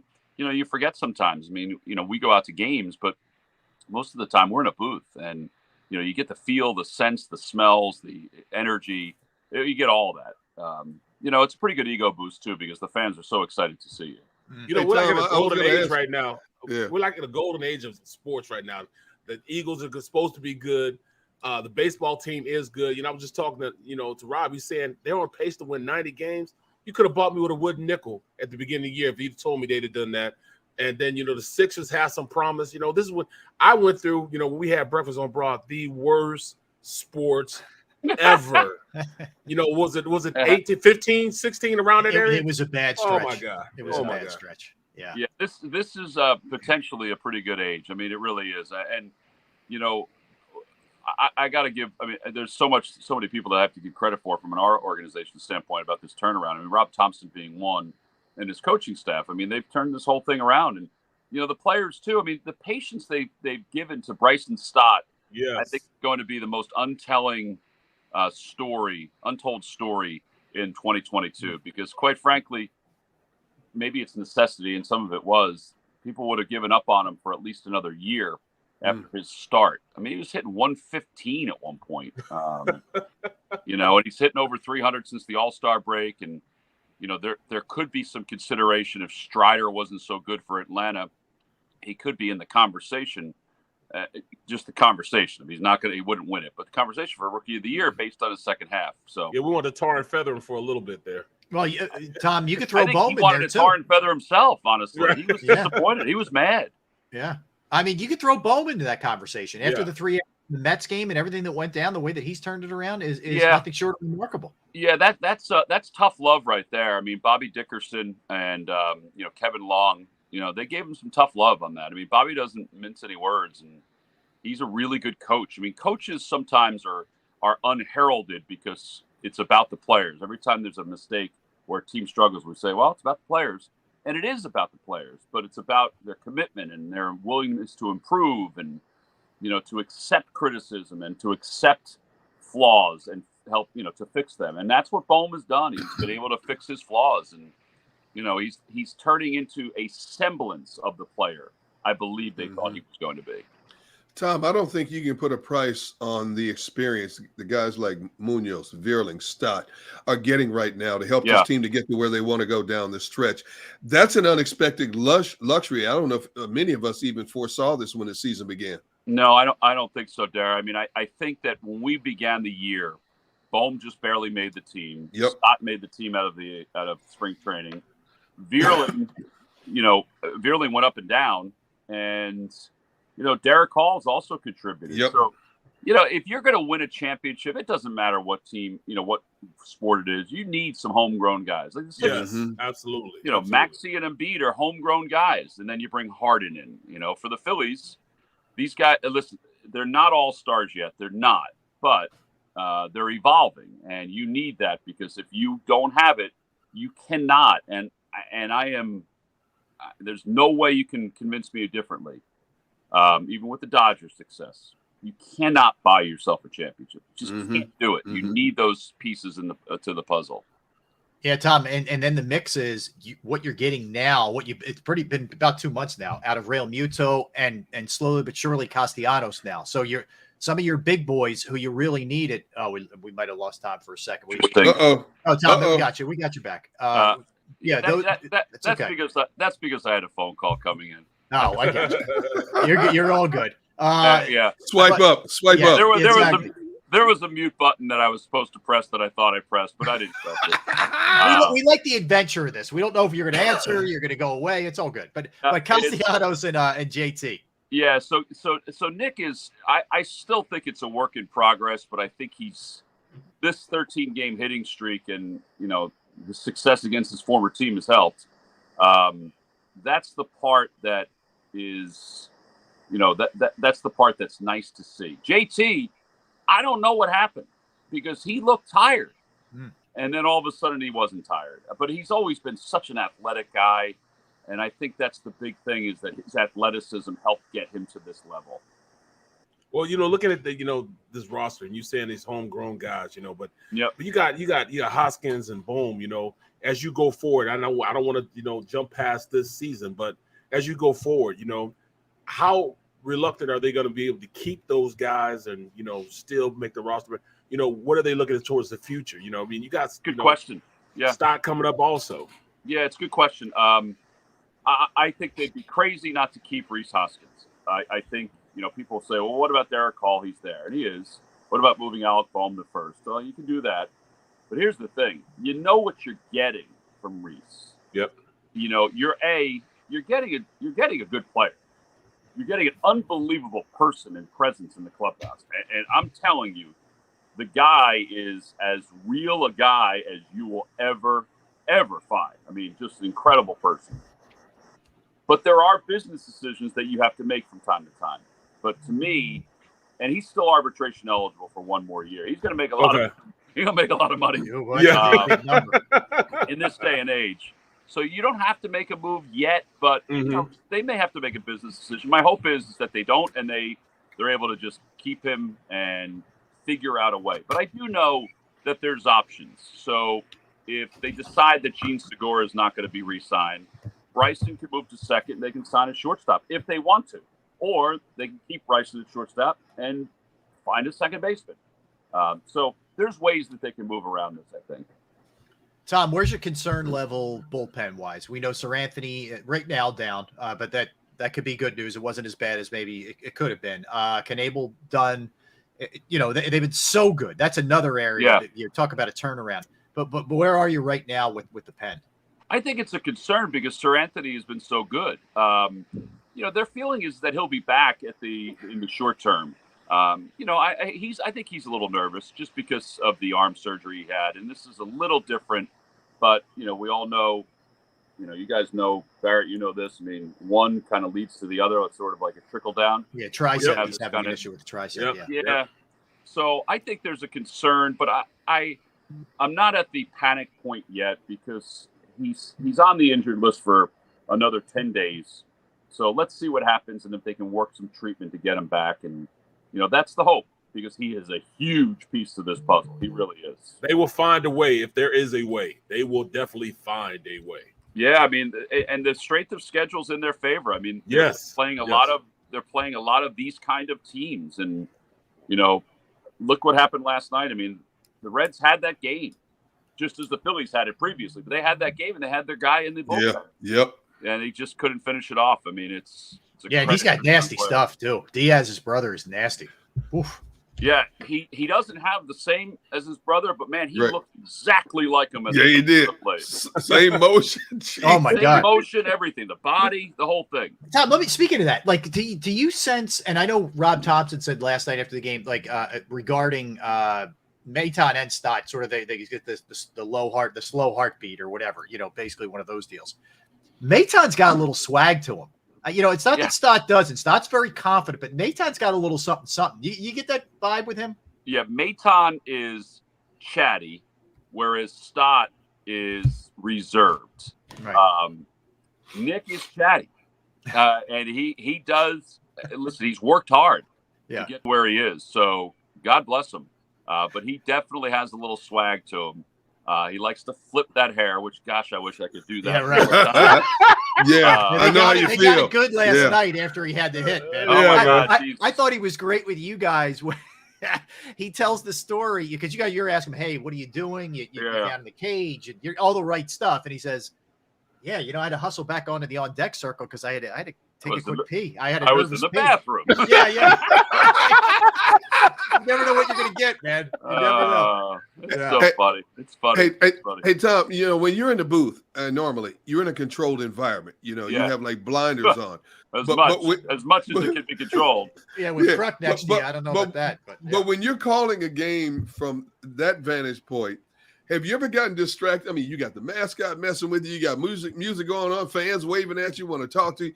You ever get distracted to a point where it messed up your flow in calling the game? I don't feel like I messed up my flow. I do think so. So it's funny you say that, Derek, because I'm sitting there. The Maton ball where I'm sitting, I wasn't watching the monitor. I was watching the game, and I'm like, and I said, fair ball. Well, of course it was fair. It was between the first and second baseman, but I couldn't see that from left field. So that was and my call said all the way to South Philly, but in my mind I said all the way to the streets of South Philly, and all I kept thinking is that I can't remember. Somebody hit me from behind as I was calling it. Somebody hit me from the side, and I forgot the word. Not that I thought about it before, but as I'm calling it, in my mind, I'm saying to the streets of South Philadelphia. Right. As it came out, it's like to South Philadelphia, and I'm like, well, you dummy, we're in South Philadelphia. So you're not the only one, man. I imagine this: we're at the Super Bowl. It's me, and I'm sitting next to Seth. And there's this little guy. I mean, this guy had to have been about 5'2", 5'3", and he's mouthing off at Seth while we're trying to. I'm like, what is wrong with this guy? Is he really? And I'm looking at him like he's crazy. I'm actually looking down at him like he's crazy. And it's not like he was far. Like he was within. Like he could have scratched his head. Yeah, that's how close he was. I'm like, this dude is really. And Seth, I see Seth getting madder and madder. So, do you ever had a point like that where you in that position? No, I've never, so I had a game. I was doing a football game, and I was in Chicago doing a Bears game on Christmas Eve, like 3 or 4 years ago. It was before the pandemic. And with CBS, we have to do these hits before the game. So we're trying to be more creative. So we decided to put Steve Berline and Steve Tasker in the booth and me on the field for this hit. So it's kind of reversed. And I'm supposed to give this weather report because it's snowing like crazy. And I'm talking, and all of a sudden, I can see the snowplow for the field coming at me, and I'm like, as I'm talking, and I'm like, this guy in my mind, I'm like, he's gonna move. I mean, he's not gonna hit me. Well, he kept coming, and it's you can see it's on the internet. He smothered me with snow. I mean, it was, and I just broke out. Laughing in the middle of this hit. And it's actually one of my favorite hits ever because it was so funny. So that's the only time where I could sense that I never had it where somebody was to the point bothering me. I don't really get bothered by too much. I really don't. Even that last night, as I said it, I walked away thinking, man, I'm like, what is going on? Well, Tom, the other part is not you necessarily, but Kruk, even for Kruk, was in rare form last night. I mean, it was almost like a stream of conscious.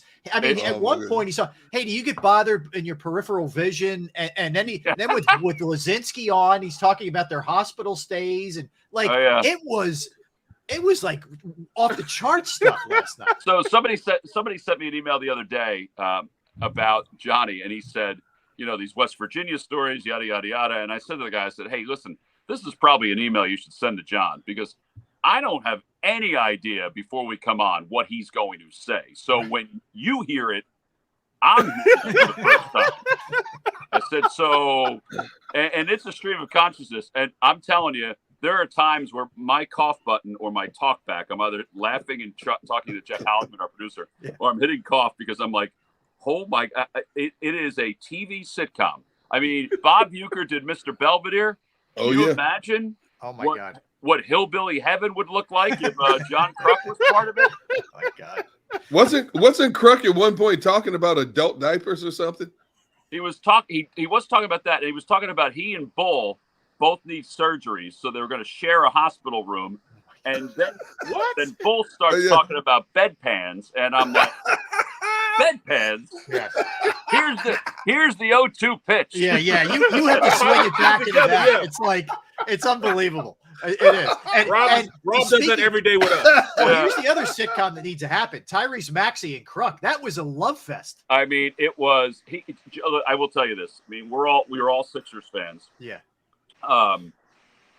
He is like above and beyond, because there's the bond that he has with his son and his daughter, who are both, his son goes to Villanova. His daughter's still in high school. She's a huge Philly fan, even though they live in Naples. Right. And they have this bond, and the Sixers are part of that bond, like a big time bond.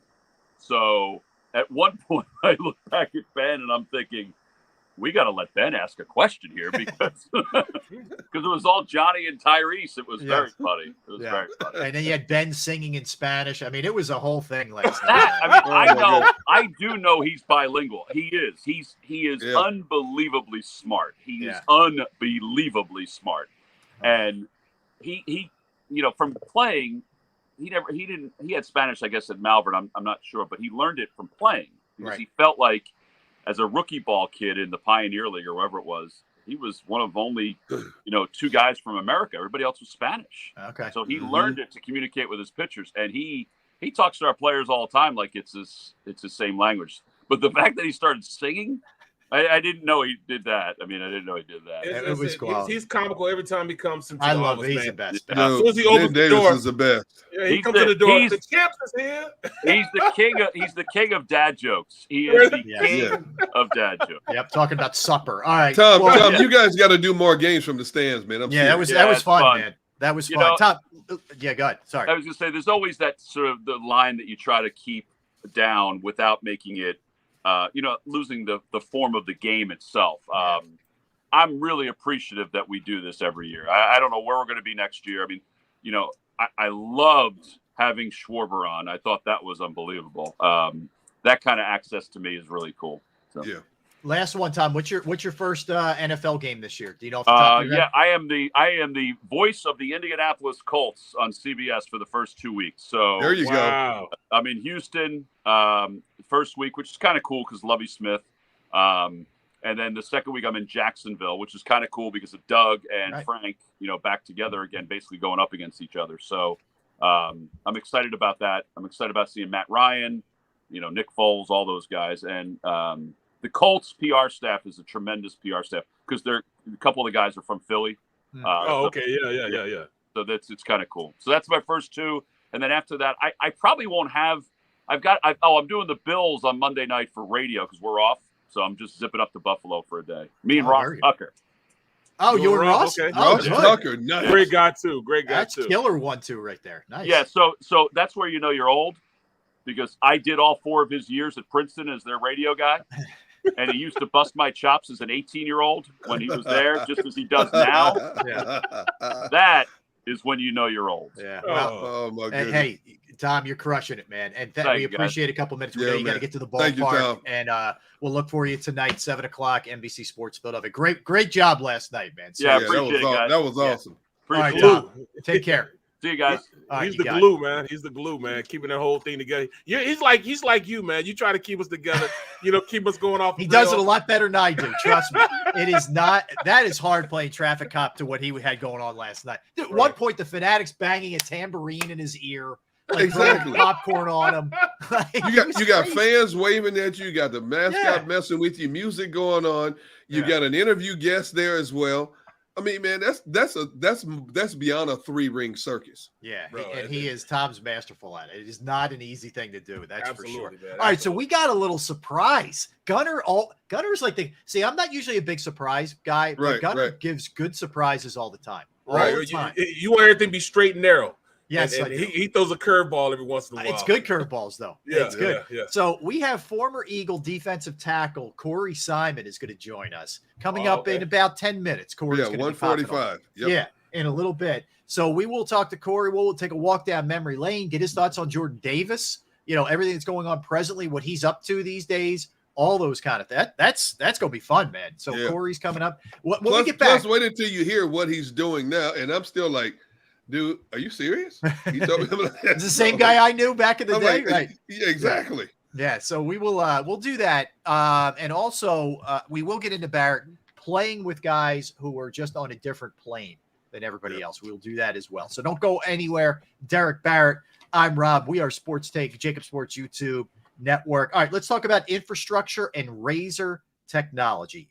IT infrastructure environments are more complex and heterogeneous than ever before. Consequently, teams struggle to respond to pressuring issues with the speed necessary to promote positive business results. And the data that powers predictive monitoring and automation is left unexploited.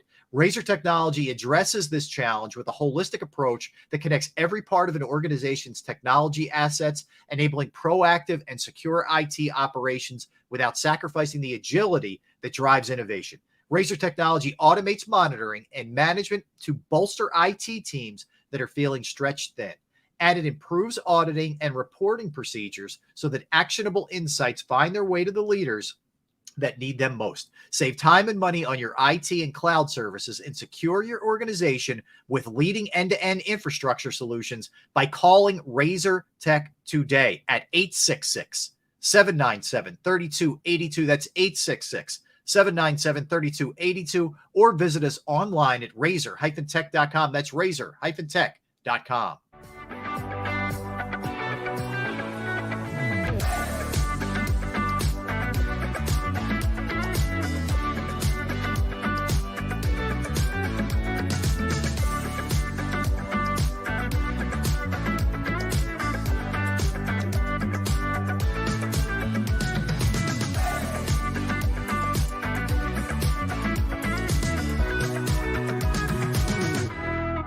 Plan your day with confidence. Definitely want to keep the umbrellas on hand. And keep your family safe with Action News and AccuWeather. Numerous tornadoes. Well over 7 inches of rain. Your go-to team when severe weather strikes. The water is still rising right now. Keeping you prepared wherever you watch. On TV, on 6abc.com, and on our streaming apps. And that's when we go severe weather mode and on the air for you. Action News and AccuWeather. The team you trust. At Stateside Vodka, every new customer gets the world's best rocks glass. Free. What's that? A rocks glass? You're telling me that bottle is cut in half? You could say that. Holy shit. And you're telling me I can get one of these glasses for free? That's right. 1 free rocks glass per customer with each first-time purchase of Stateside Vodka. So good, it just disappears.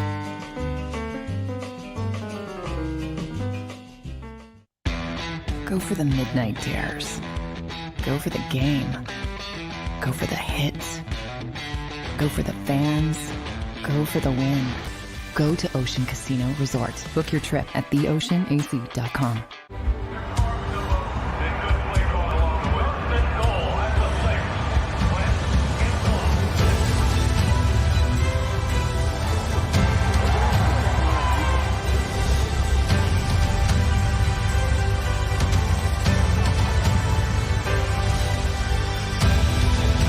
Field of life, First Trust Bank is there for you. Champions on 3. 1, 2, 3. Because Philadelphia dreams deserve a Philadelphia bank.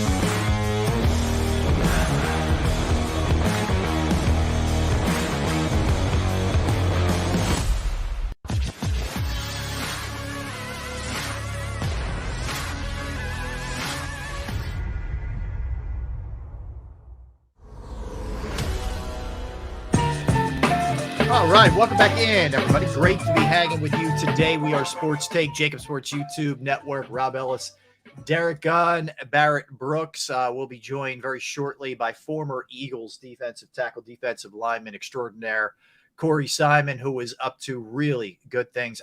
I think we actually have Corey. I think he's ready to rock and roll. Is that right? Xander, we got Corey. All right, there he is, the one and only. There is the man himself. Yes, he played for the Eagles from 2000 to 2004. Corey, what's up, bro? Oh man, nothing much, man. Well, heck, I'm lying. A lot's up, man, but all good things. Corey, it's good to see you, man. Let's start with this one. I know it was 5 years, whatever it was, but give us your impressions, your time spent here in the city of Philadelphia, and what it was like to be an Eagle, man. Man, you know what? It is that place will forever be a special place for me. Man, I really enjoyed the city, the culture, the guys that Andy surrounded me with. Man, just great people.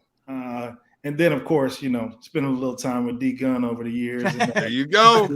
Well, unfortunately, you had to deal with that. But other than that, everything. Yeah, it was a little bit of a nuisance, but you learn to embrace things. That's just how it is. Dude, let's call it like it is. You were a great football player, but you were a class clown off the field. People don't know this. This dude, you can hardly ever get straight answers out of him because he was always cracking jokes. And you stand there, would you please just say something we could use on the show today? Please. He would hardly give you anything you could use on the show. Listen, man, listen, that was part of the Andy Reid training. Don't give the media too much. So, I just broke all of that up with a lot of jokes so that you didn't think I was just blowing you off. And that's what that team was all about. I wasn't there when you were there, but just looking from the outside in, I was in parts unknown. I was in actually Detroit and wasn't nothing going on there because Barry had retired. So, but you could kind of tell you guys really got along together, man. And that foundation of that team allowed them to go to a lot of championship games, man, because of you guys. Yeah, no, man, that's what made it so special, right? We enjoyed really being around each other. Right. Heck, our first meeting wouldn't be until, 8:30, but we'd be up at the complex at 6:30, 7 o'clock in the morning back in the players' lounge playing Halo. Just so, and then we tell our wives, hey, meeting ran late, and we get home at 6 o'clock because we've been hanging out, but we've been off since 4:30. So it was that type of environment, man, that just really made it special. To just kind of be around each other. Yeah, Corey, you were there. I mean, your years are when the team just really took off, man. I mean, Andy comes in 99 and gets things turned around, but you started to really hit your stride 2000 and then, up until your last year. I mean, that's rare in an NFL career in one city that you're good and really good every single year. Yeah, no, I think the further out you get away from the game, you realize just how hard it is to win and be consistent. Yep. And that's the part of it for us is, and I came in under that, right? So it was like, heck, making it to the playoffs and going to NFC championship games and all of that was just what you did. But you realize when you talk to some of those older veterans who had never been to the playoffs until they got to Philly, then you're like, oh, it's not like this everywhere. And so that it was so much fun, man. The fans, just the whole city was just always upbeat and it's hard to be upbeat in Philly, but we managed to keep them upbeat. I didn't have my trash can kicked over quite as much. Do you see any similarities in this team that you see right now, constructed right now to your old teams? It's hard because you're not seeing behind the curtain. Mm-hmm. You're only seeing what I see what the rest of the fan base, and they probably see it more than I do. I just don't have as much time as I used to kind of engage, but you don't really get a chance to see behind the curtain, which is what made this special. That part for us, when we went out on the field, we were on the same page because in the locker room we were on the same page. You know what I mean? So it'll be interesting to see what kind of comes from all of this. But I can definitely see the maturity from a quarterback standpoint, which is what you need, right? You need that quarterback to be able to take those next steps, and then that defensive line is going to be a problem. And that's the part when I look at this team, I'm like, okay, that's how our teams were built. They were built up front. and that's seemingly what's happening now. And, yes, that's what I was trying to say. Yes, the offensive line and defensive line. Yes. Yeah. No, they are really putting the money in the right places when you talk about up front. And man, it's going to be something to see. I'm excited. Hey, Corey, what is the unseen factor that makes a cohesive unit on a team? You have a bunch of guys who come from different walks of life, different programs.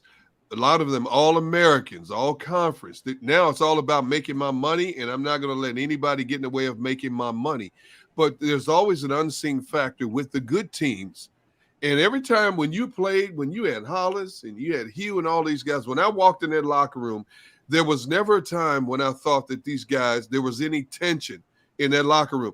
And to be honest, it was a bunch of guys who I hate to use the term, but for lack of a better term, a bunch of class clowns. It was one of the most fun times I ever had covering pro football, because you walk in the locker room, you guys will pick on media people, you pick on each other, and you're like, how can these dudes focus on playing football? You go out on the field, you handle your business, and it's shown in the results in the won-loss standings. So what is that unseen it factor? Every guy understanding their role and willing to play that role, not trying to be somebody else. Andy was a huge proponent of go out there and let your personality show, be who you are, and understand that role, right? I knew what my role was. Hollis was the run stopper. I was the guy that was going to get up the field and get after the quarterback. Mm-hmm. We knew what we had with Hugh. We knew Hugh was going to blow an assignment or two, and that's why Hollis was on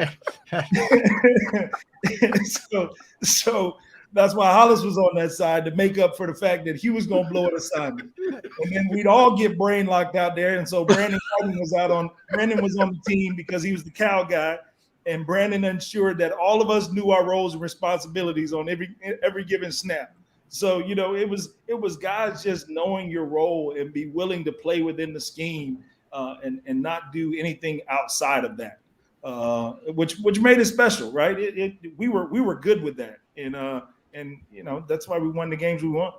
How about specific to Jordan Davis? And I know you're not seeing him every day at practice or anything, but you're talking about a behemoth. You're a large man yourself, but this guy is incredibly big. What's your sense, just maybe seeing him a little bit at Georgia, seeing him now, what the future holds for him? Man, he is a people mover, right? We never had anybody that size. Yeah. So I mean, heck, when I played in Philly, I was like 295. That dude there is at least 100 pounds bigger than I was. I mean, he was a massive human being. And then at 6'8", I mean, 6'6", 6'7" years, that is unreal. And then be able to move the way he does. I mean, the guy ran what, 4'8", 4'7", 4'7". Yeah. See, that's ridiculous. See, that is that's not real. No, right. That is a mutant. That is absolutely a mutant. I know we talk about Dog being, being a mutant and with his whole, X-Men persona. Yeah. This dude here is a whole nother beast. And so, I think for him, I think he's approaching it the right way. Getting a chance to see some of his interviews. He's coming in as a pro, and he's willing to learn and come under some veteran guys. And I think, having those veteran guys in the locker room and in his segment will do him justice in the long run. And I think if he remains humble, continues to put in the work, he'll have a heck of a career. How many games do you get to see, Eagles games annually, being down in Florida? Oh, man, it's maybe 3, 4, maybe. And, I'm a busy guy right about now, Derek. So, I don't know if I'll get a chance to see that many. I'll be lucky if I catch one this season. My days are pretty tied up. My evenings are pretty tied up. But talk about it, man. Yeah, what do you have going on? Wait. Are you guys, Rob, Barrett, are you guys sitting down? Yeah. Okay. Yes. All right, Corey. I want you, when he told me this last week, I said, what? And so I want you to tell him what you're doing now. Yeah, so I am in the middle of a hotly contested state senate race, and so I'm running for state senate here in Florida. Wow, it's something in the water that everybody from your time period turned into politicians. What made you go in that direction? Yeah. For me, it's been something that's been called upon my life. Even when I was in Philadelphia, I got a word from a pastor friend of mine that said I was supposed to do this. I always had a passion for people. I've always had a passion for service. It's something that just kind of climbs on you. You start to want to see something different, especially at just how contentious and how politics has become lately. And I've always been told that, be the change that you want to see. And so that's why I jumped into this. I'm tired of the nasty, personal attacks and all of those things. I think folks want to see something different. And it was time for me to kind of step up and take that mantle on and run with it, man. So I've been extremely blessed to be in some great situations, not only my professional career as a player, but running a state agency here in Florida. At Volunteer Florida as the CEO there. I was appointed by the governor to do that and sat on several boards across the state. And this is just another step in that progression of really going out and, focusing on the things that I've always learned and gleaned from my professional life. I tell people all the time, if Washington, D.C. and what happens in those boardrooms operated more like a locker room, we get more done. Wow. And the great part of that is, and I'm sorry, Gunn, to cut you off. Go ahead. The great part of that is when you walk into a locker room, you get guys that don't come from where you come from. They don't believe the way you believe. They don't look the way you look. But we can all come together because we understand the objective. And so that's the part of this that I'm bringing into the political arena, that we don't come from the same place, but at the end of the day, we have a community to serve, and that's the function that I'm looking to bring to the state senate here in Florida. So now that you're on the campaign trail, tell us what a day like is. Tell me what every day is like for you from sun up to sundown. Yeah, no, it is. Every day is a little bit different, right? Some of it is because I have a huge district. I have 13 counties, and if you all spend any time in Florida, those counties are pretty vast. From one side of my district to the other is about a 3.5 hour drive. And so, I deal with state workers in a town like Tallahassee that's a little bit more focused on state worker issues. But then I also have a huge rural sector that agriculture is huge. And so it's sitting down in those different areas, getting a better understanding of the challenges that these families are seeing, getting a chance to talk about some of those meat and potato issues, the things that are kitchen table issues, ways that I can put food on the table, gas in my car, pay for my medicine, all of these things that are challenging. And then sit back and listen, right? It's not a whole lot of talking. God gave me 2 ears and 1 mouth.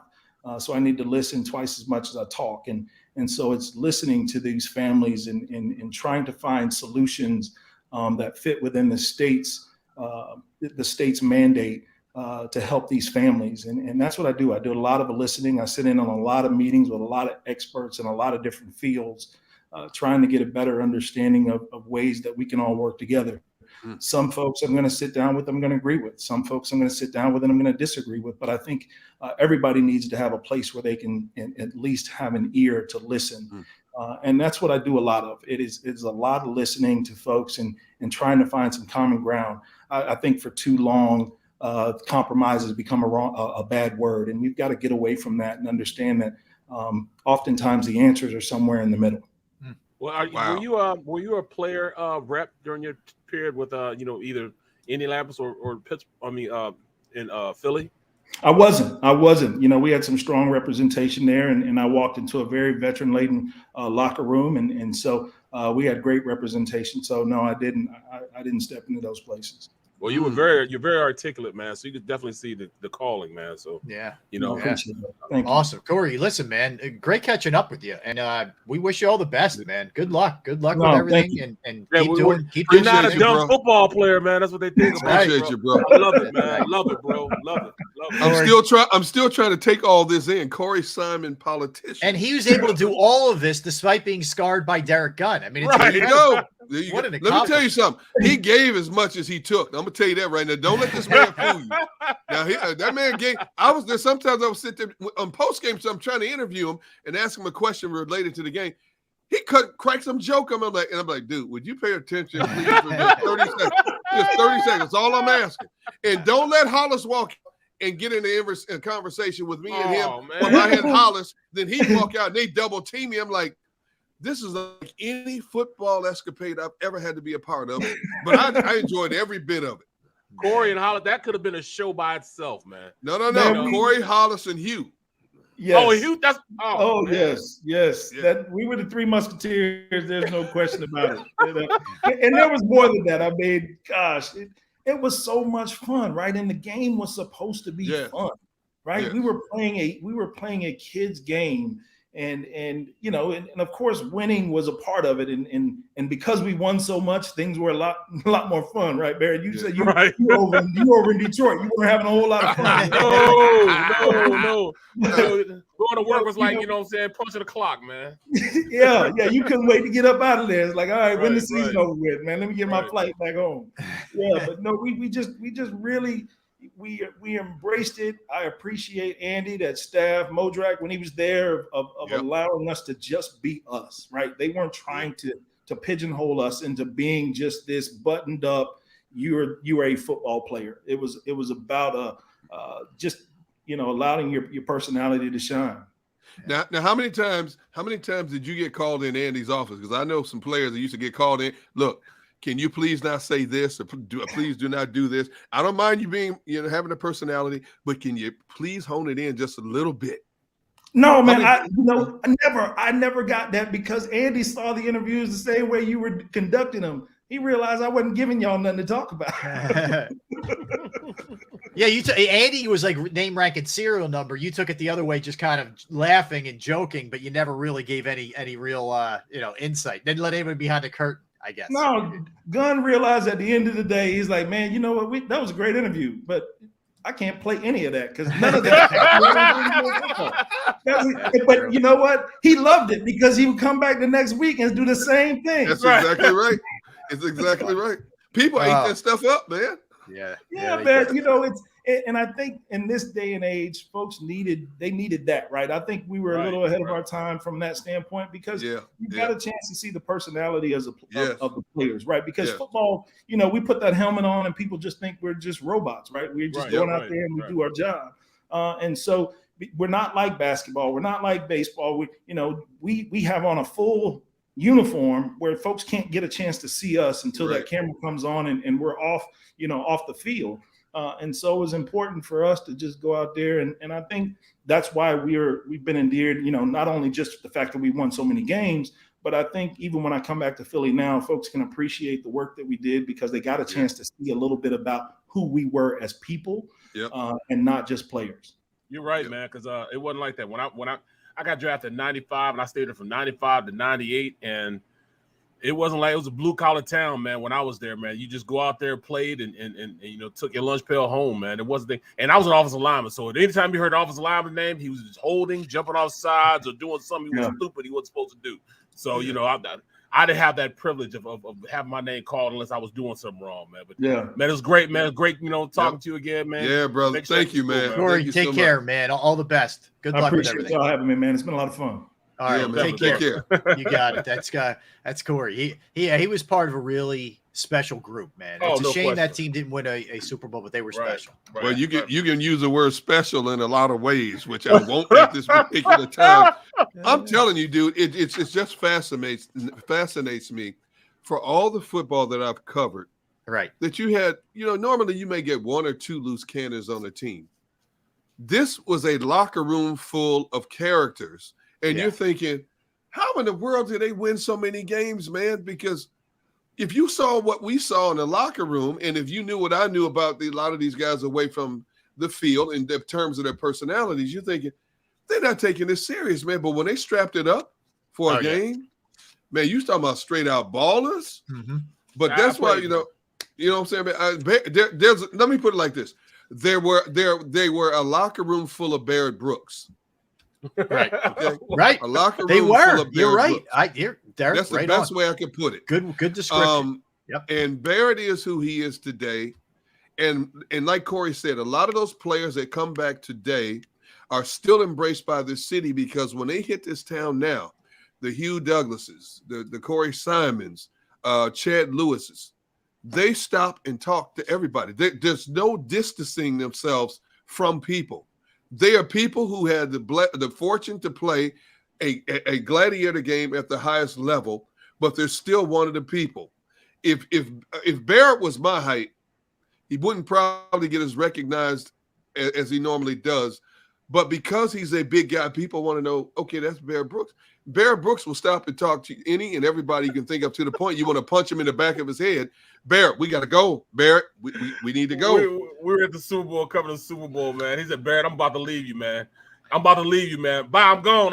And he come over and yank my arms. All right, man, here I come. Here I go. I'm out. Oh, my God. That's awesome.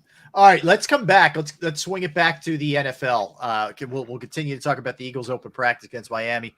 We'll also dive into what's going on with the Patriots offense, whether Pete Carroll's made a decision at quarterback, Derek Carr, whether he's bothered or not about the Tom Brady stuff, a retirement of note, and a bunch of other stuff that we're going to dive into, teams that could potentially be busts, and we'll go into week 13 as well. Again, we'll keep rolling with the Eagle stuff. At 2:30 is where we're going to get into playing with extraordinary athletes in the open talk. So we've got a lot more in store for you. Don't move. We got you. This is the place to be. We are Sports Take, JAKIB Sports YouTube Network, Derek Barrett, Rob. All right, let's talk about Flynn Tree Services. Flynn Tree Services is an experienced, licensed, and insured Pennsylvania tree services company that will trim or remove any unwanted trees off of your property. They offer cost-effective solutions to any tree problem that you face. Now, here's the question. Do you have any type of tree issues in your yard or your property? If you do, or if you're not sure, we are just one quick phone call away. Experts at trimming all types of trees. They service southeastern PA, South Jersey, northern Delaware as well. Flynn Tree Services specializes in full tree removal, stump grinding as well, and tree pruning, all of the above. Keep in mind, we're in that time of year now with storms and hurricane season. Now is a great time to have your trees assessed, evaluated. If you're looking at them, they look a little bit older, some branches coming down, etc., you want to get that taken care of before you get some nasty wind gust or storm. Go to their Facebook or Instagram page for more information or a sampling of their work. Give Flynn Tree Services a call today, 610-850-2848, 610-850-2848, or online at flynntreeservices.com. That's flynntreeservices.com.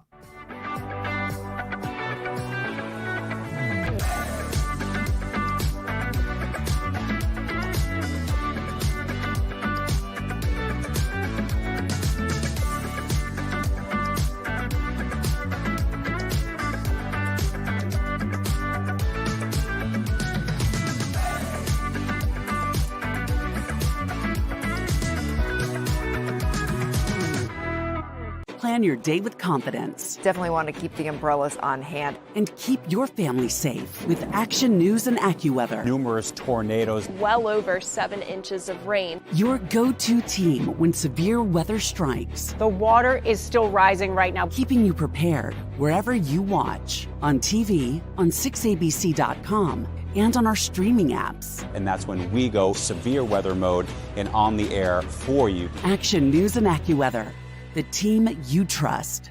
At Stateside Vodka, every new customer gets the world's best rocks glass, free. What's that? A rocks glass? You're telling me that bottle is cut in half? You could say that. Holy shit. And you're telling me I can get one of these glasses for free? That's right. One free rocks glass per customer with each first-time purchase of Stateside Vodka. So good, it just disappears.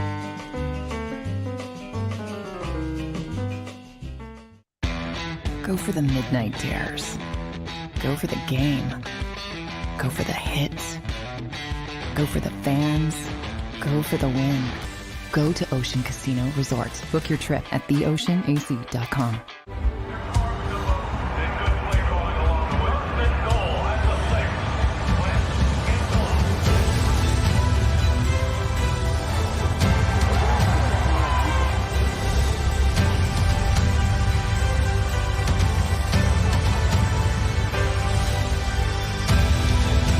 field of life, First Trust Bank is there for you.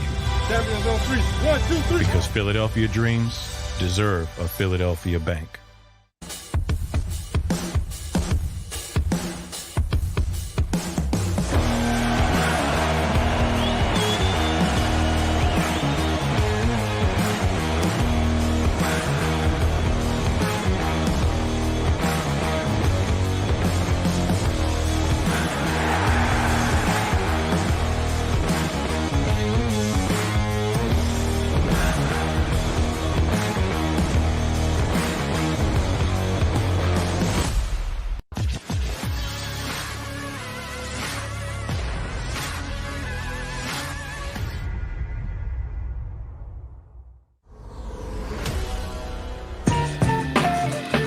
Hour number 3, Sports Take, JAKIB Sports YouTube Network.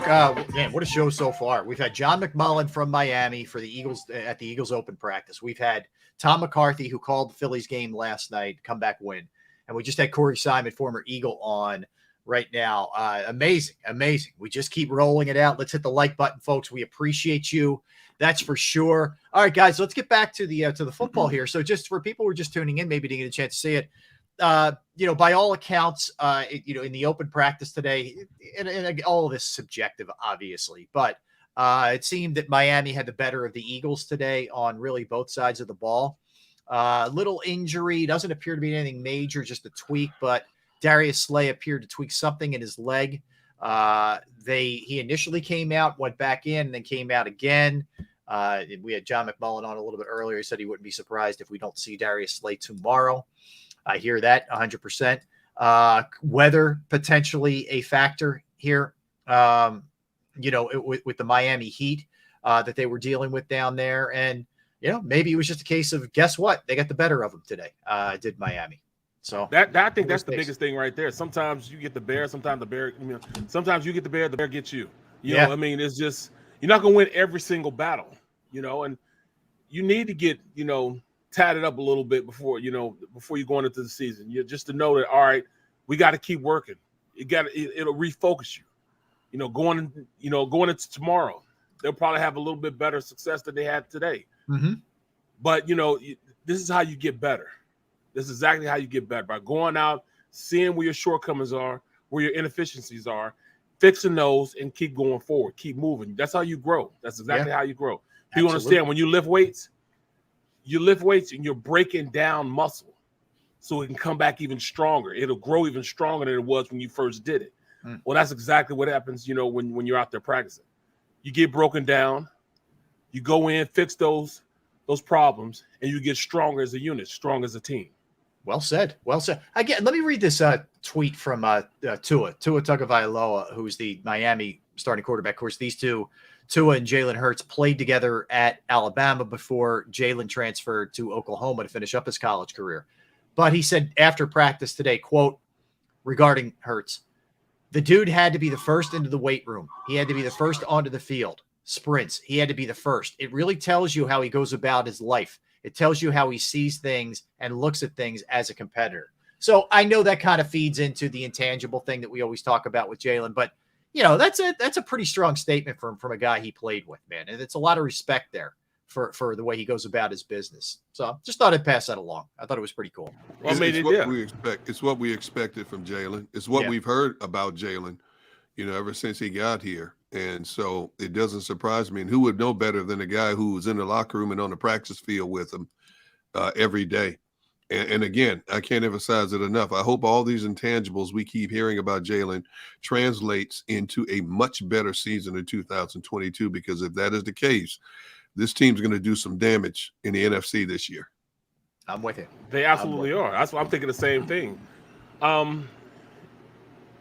Just looking at, and being real with, what the Eagles are looking at.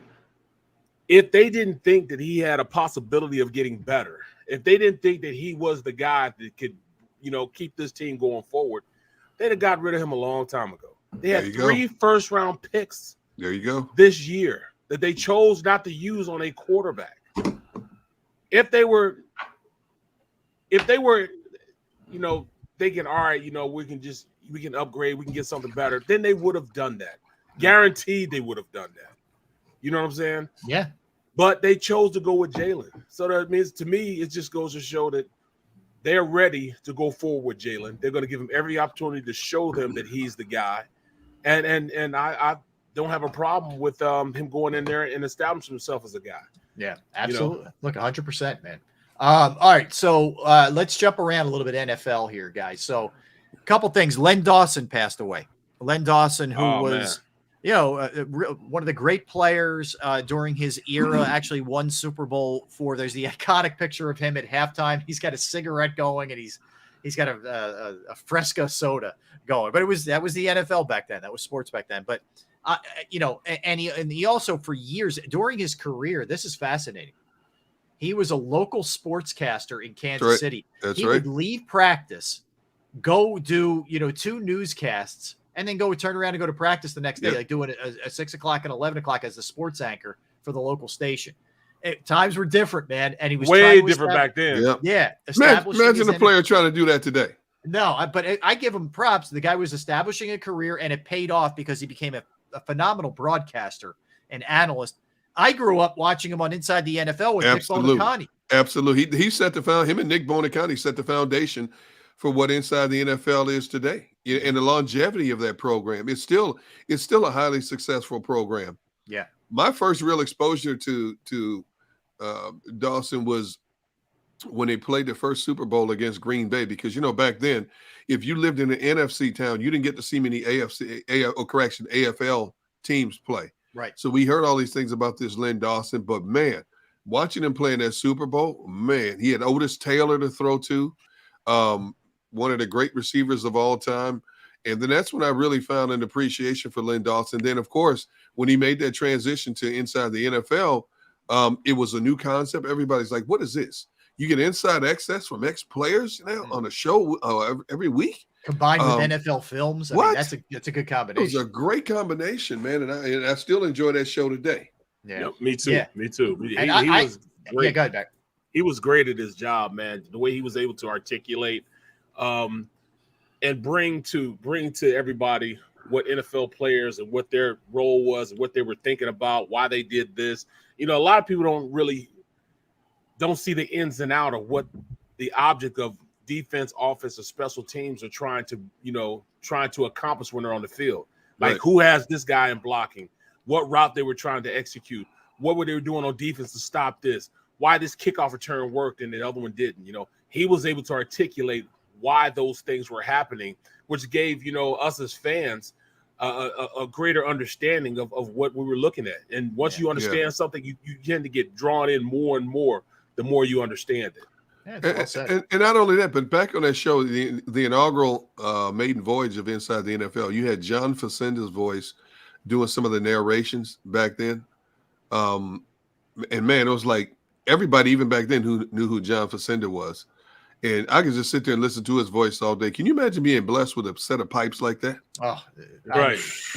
And delivery. Like, he had a great voice, but his delivery was perfection. Like, it was everything. Slow, dramatic, deliberate, yes. Never going fast. One of the hardest things for any broadcaster, and you really have to learn this early in your career, is going too quickly. Yes. Is speaking too fast, right? And what happens when you it just sounds crazy, but you start stumbling over words.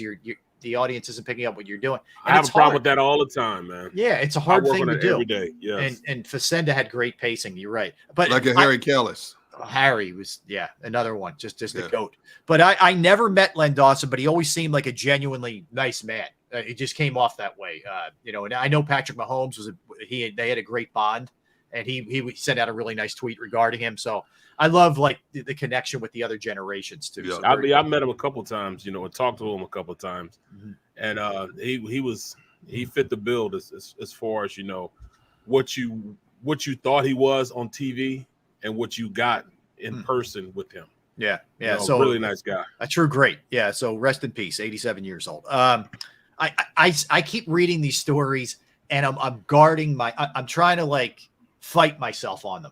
The Patriots and how bad they've looked so far, because the latest stories that are coming out, they're doing their joint practices with the Vegas Raiders. Okay. In anticipation of, I guess they play this week. I haven't even looked, but the stories that are coming out is, in particular on the offensive side, is just how bad the offense looks. Like they can't even string together drives in these practices, in these open practices. And there's a lot of questions, about Matt Patricia, Joe Judge, who's calling plays. Is Belichick going to jump in there and take this thing over? And I'm also saying to myself, this is Belichick, so just calm down, but it feels like it's going to be rocky this year. Where are you guys at on this? Yes, it is going to be rocky.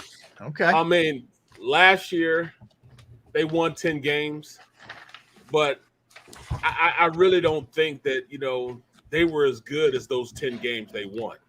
Kind of like with the Eagles, the perception with the Eagles. I don't think that he has control of that team like he used to have it back then. I mean, he's not the totalitarian that he used to be. I don't think he's as involved in the everyday, coaching points as he was when he had Brady here and, when he was just an integral part of everything that, that went on the team. Right. You can't do that. You can't do that forever. And I think he's starting to end, get to the end of that totalitarian type of mindset.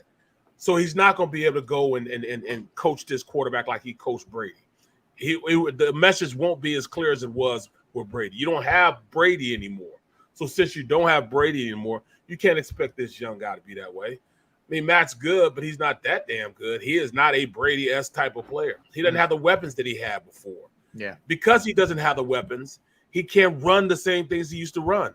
The NFL has finally caught up with him. You didn't think he was going to stay ahead of the game, stay ahead of the curve for that long anyway. I mean, hell, it's been over a decade and a half that he was the number one, numero uno coach in all of sports to me. So, sometimes you do start getting a kink in your armor. You're not that same guy anymore. So, yes, I do think that this is kind of what they're going to be going into this year. He's not going to be able to, he's not going to be able to turn it around like he used to before. I mean, it's just he's human. He's finally shown that he's human. How about you, Derek? The fact that his team had that consistent dominance for more than a decade will never be duplicated again in the history of this game, the way this game is structured now with free agency. But I think Belichick will figure this out. He still has a few weeks before they hit the ground running. If anybody will figure it out, it'll be Belichick, And I think they're going to be a thorn in people's sides. I'm not saying they're going to win a division because they're in that division with Buffalo. I still think they're going to be a thorn in people's side. And they're going to be right there at the end vying for a wild card spot, especially since there's an extra wild card spot now. When you look at their roster, they have the personnel. And Bill Belichick, there's still a fear factor with the Bill Belichick. You can't say that about many coaches. We always talk about how today's player has to be coached differently because you're coaching 53 individuals more so than a coach saying, this is my way or it's the highway. Now you got to have all these psychologists to coach these players nowadays. But I think Belichick is the one coach still in the NFL. When you walk through his door, because of his pedigree and his history, players automatically know you will do things the way we do it here, or you will find somewhere else to play. And I do think because of that name, synonymous with excellence, it strikes still a little bit of fear in the players who play for him. How much do you guys think? And I know Brady, there was a little intermittent time there when McDaniels went to Denver. So I know it wasn't, straight line, but how much is McDaniels not being there now for a guy like Mac Jones for this offense? How big is that loss? I mean, even with Belichick there. I think it's big. I do think that's big. Say what you want to say about Josh McDaniels. But I still think he was an integral part of Mac Jones' development. And I think they're going to suffer a little bit in that regard. This calling plays by committee stuff, we'll see how long that works. Now, Belichick just came out and said recently, when push comes to shove, everything will go through me. Now, we've never known Belichick to be this offensive mind. We consider him a defensive genius. Now, if everything's going through him, how will that affect the continuity of this offense? We're going to find out soon enough. But I do think they'll figure it out to whatever degree it is. They'll figure it out enough to win more games than they lose this year. Yeah, again, it feels like it's going the wrong way, but with Belichick, you never, ever quite write him off. Yeah. He's in a much tougher division now. And he doesn't have Brady. right? Right. He doesn't have Brady. He's in a much stronger division. He's not even the best team in the division anymore. No, he might be the third best team in the division now. In Yeah. all actuality, Yeah. I mean, Miami might be better than him. Better than we'll see. the Patriots. So we know Buffalo is. Yeah. And then you got to factor Miami is. They just whooped up on the Eagles. So, I mean, they might be a team that maybe third in the division. That's possible, not even making it to the playoffs. Yeah. Yeah, it's fair. Look, it's fair, man. That is it's gonna be amazing to see But who's better at adapting on the fly than Bill Belichick? Prime example. How many times have we talked about that game? They went into Buffalo, howling winds. They threw the ball, 3 times a game? And they beat Buffalo in their backyard. Buffalo's used to playing in frigid temperatures, cold weathers. That's right in their backyard. Yep. They went in there and took it to Buffalo. Yep. Beat Buffalo at their game.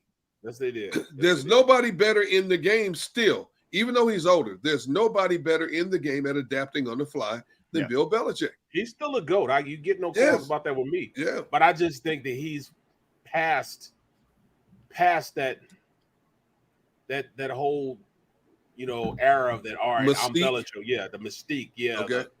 I just don't think that he's that guy anymore. He doesn't have the same personnel that he had before. Well, he hasn't won it or gotten close since Brady left. So, and it's only been a few years, but whatever. Pete Carroll non-committal, which tells me he probably doesn't think he has a quarterback. But Geno Smith and Drew Lock, to me, it's like, okay, be as non-committal as you want. Commit to whomever you want. It doesn't make any difference. But he's playing it close to the best. When you got 2 quarterbacks and you're thinking about 2 quarterbacks, you got 0. Yes, that's exactly what it is. Yeah. They're going to be – you just let the best player on your team the past 15 years, 12 years that you've ever had. You think you're still going to be good? No, there's no way that you're going to be that way. Yeah. No, you saw what happened last year when Russell went down. They were atrocious. They were horrible. They're going to be even worse now. I mean, I tell you what, I can see Tyler Lockett and Metcalf getting traded before the end of the year. Ooh. Oh. I mean, they're going to be that bad. It's going to be a total and utter rebuild. Oh man. Hey, look, I like how Pete Carroll came out and said yesterday. Right now, Geno has the lead, but I'm wide open to the possibility that Drew Lock can move in front of them. I mean, you look, both of these guys were second-round draft picks, which is still pretty good spot, which means they were graded as quarterbacks that had potential to be quality starters in the National Football League. Yeah. You look at Geno, his career, 34 touchdowns, 37 interceptions. Drew Lock, 25 touchdowns, 20 interceptions. Drew Lock only lasted 2 years in Denver. Yeah. Geno Smith is on his 4th team. They build everything around him. This feels like they're going to be in the C.J. Stroud sweepstakes to me. Yeah, man. Them in Houston. Yeah. Are you kidding me? That's exactly what they're doing. No question. I can't see their head coach staying around that long, anyways. No, not he's 71 years old. Pete Carroll, it's amazing. Right. So the Giants, we talked about this with Jordan Reynon earlier. We have had a ton of injuries. Right, they got another one today. Colin Johnson, the receiver, was carted off today. Just now, it just happened. It was just carted off at Giants. Colin Johnson, the receiver. Yeah. No. Yeah, checking his lower right leg, getting into the cart. So they have been cursed early on here, man, with a lot of injuries. They have 6 offensive linemen out. Yep. That's 3 wide receivers now. Yep. 2 cornerbacks, 2 linebackers, and 3 defensive linemen that can't practice as of right now. And a partridge in a pear tree. Yeah, it's bad. No, Barry, they have 6 offensive linemen out due to injuries. They had another 2 offensive linemen that were on the PUP list. Yes. Yep. Yeah, it's not good, man. It is not good. Oh my goodness. All right, so there's that. Derek Carr, you guys, that we talked about this, but with the Brady, the Dana White story with Brady and Gronk potentially going to the Raiders. Naturally, there's going to be a follow-up asked to Derek Carr. I thought he handled it very well. Of course he heard it, but he said, "Look, I've been dealing with stuff my whole career. You play quarterback in this league. There's always going to be stuff flying around." I didn't credit. I think he was just like, "All right, it's Tom Brady. What are you going to do?" Of course, there's rumors. If I had been Derek Carr when I was asked that question, I would have said, "Look here. Is John Gruden here right now? Is Gronkowski here right now? Right. Who's been here since last several years? What may have been speculated never turned into reality. I can't control that. You know, we live in a world. We live in a world in the NFL where rumors run amok every day of the week. And if there's truth to it, well, it never panned out. And all I know is they want me here right now, and I'm going to give it everything I have. Plain and simple. Yep. Well, exactly right. Perfectly said. He handled it well. He handled it well. So that brings us to the question of teams that could really fall off. Now, here's what I mean by that. I think we would all agree, like Seattle, Chicago, we don't have any expectations for those teams. All right. So I don't mean teams that are already down. I mean teams that were pretty good last year that could take a step back. Patriots being one of them. I'd throw the Titans into that category potentially. Yep. You know, that was a 12-win Titan team. Who are some other teams you guys potentially, you know, look at here that might take a step backwards, whether that's missing the playoffs or not winning a playoff game if they get there? A team that some people have some high hopes for. Some would say maybe the Bucks. I know you run into the same problem you run into with Brady that you say with Belichick. You never count them out. But who would you guys throw into that category of there are expectations, but they could take a little bit of a step backwards in those expectations? My first team is Dallas. Okay. Dallas, I think they take a step in the wrong direction. You know, they didn't upgrade to a roster that's better than they had last year.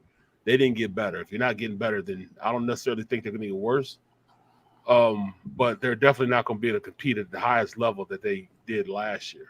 You know what I'm saying? I mean, just to get rid of, you know, 2/3 of your offensive line, 2/5 of your offensive line, and think you're going to be better, you know, that just doesn't make sense. You know what I mean? You know, starting left tackles, he's long in the tooth, and he hasn't been able to play an entire season, you know, for the past 4 years. Zeke I think it's all on Zeke's back. You know, can Zeke carry the team like he did before? That's where essentially I think this team is going to go in the direction that Zeke takes. Not Dak, but Zeke. Wow. Okay. How about you, Derek? When you ask that question, I see 4 teams, but I'm just going to say for right now, I'm going to start with Tennessee. I think the loss of A.J. Brown is really going to hurt this team. I'm not a big fan of Ryan Tannehill. Derrick Henry showed last year some kinks in the armor. Before that, he was a Sherman tank. He's starting to show little kinks in the armor because I think they're overusing him. And as we know, the older a running back gets, the more susceptible he is to getting nicked up and missing games. And, you know, you go from missing 1 or 2 games one season, all of a sudden it's 5 or 6 games the next season. This was a team that won 12 games last year. I don't think Tennessee is going to win 12 games this year because of a lack of a passing game and probably trying to overuse Derrick Henry a little bit too much. Yeah, and you wonder, even though he's like Superman, does it finally start to? You know, we saw a little bit of a crack last year. Does it start to continue to weigh down on? That's what happens. That's what happens mostly. You know, when you have running backs. You know, I hate to say it. That's why running backs have been devalued for the most part. I hope he comes back. You know, because he's exciting to see, man. He's just he's just a workhorse, man.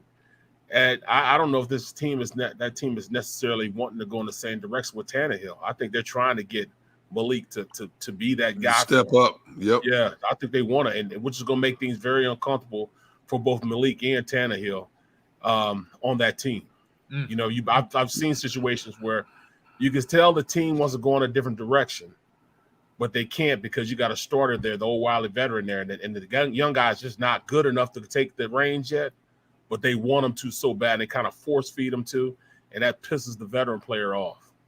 See, I look at a Derrick Henry.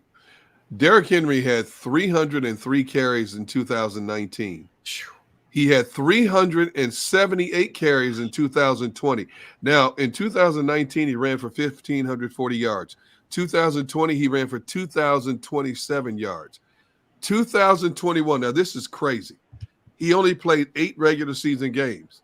he had 219 carries in 8 regular season games. God. That's a season for most players. The man had 937 rushing yards in 8 games last year. Yeah, before he went down. Yeah. Before he went down. He almost had 1,000 yards in half a season. It's unreal. So I think that's overuse. Overuse is going to catch up to him. Jeez, man. That's worse than overuse. That's almost like, that's trying to kill a guy, man. They're trying to kill that mule, man. That's what I'm saying. You know how many backs will kill to get 219 carries in a season? Right. This man had it in 8 games. Gosh, that's a couple seasons for people. Yeah, that's amazing. In this day and age, too, with a passing NFL. All right, let's look at week 13, guys. And it's, like I say every week, it's another good one. So Thursday night, come right out of the block, Raiders-Rams on Thursday. Jeez. Then a couple good ones here. Browns-Bengals, Eagles-Giants, Ravens-Steelers, Dolphins-Chargers, Bucks-49ers, Sunday night, Chiefs-Broncos, Monday night, Patriots-Cardinals. It never disappoints. Every single week, man. That's week 13? Yeah. Every week. Wow. It's unbelievable. I mean, I think one of the best games, man, are probably gonna be that the Vikings Lions, man. That could be. You're right. That's gonna be a fight, man. That's gonna be a slug out, just out and out, just massacre type of game, man. It's gonna be like they used to call that division the black and blue division. That's definitely one of those games where it's gonna be the black division. They're gonna go at it, and then the Ravens Steelers, of course, same thing. Same thing, man. Yeah, I mean, all three of them. Then Bengals, Browns. Hey, I think that Saints Tampa Bay game could be for a division lead. Yep, you're absolutely right. If Jameis Winston stays healthy, and with Tampa Bay being so decimated along that offensive line, I think that could be who has the division lead at that point. That could be a knockdown drag. What a great Monday night game that is. Well, I just think, man, at this point, man, that's when they start, like I said, jockeying for positions. Everybody's jockeying for positions then. Yeah. So, I'm trying to see if the Eagles, where they're going to be at that point. I mean, who do they have? You know what? I'm sorry. I jumped a week ahead. I did 14. You did week 14. I was like, what's I'm looking at here? I'm sorry, guys. That's my bad. My apologies. Yeah. You're right. You guys want to run through the good ones on 13 real quick? Bills, New England on Thursday, which is great. What else? Washington, New York. It's always good NFC East battle. Tennessee and the Eagles is a good one. That's going to be a really good one. Titans and the Eagles. That is going to be a good one. Miami, San Francisco is a good one. That's Denver, Baltimore. Denver, Baltimore, Kansas City and the Bengals, Chargers and the Raiders. Yep. And the Colts and the Cowboys. Yeah, I mean, and you're right, Derek. That one, there's only 2 teams off that week, which is nice. The Saints and Tampa. You're right, guys. This is a killer week too. It really is. Well, that the Chiefs Bengals, playoff. This is a playoff game where this is how they made it to the Super Bowl. So the Chiefs gonna be a little pissed off. They feel as though they're still the big man on the block. So them going against the Bengals, the Bengals beat them. That they're still a little pissed off about this, man. So they're gonna mark this on their calendar.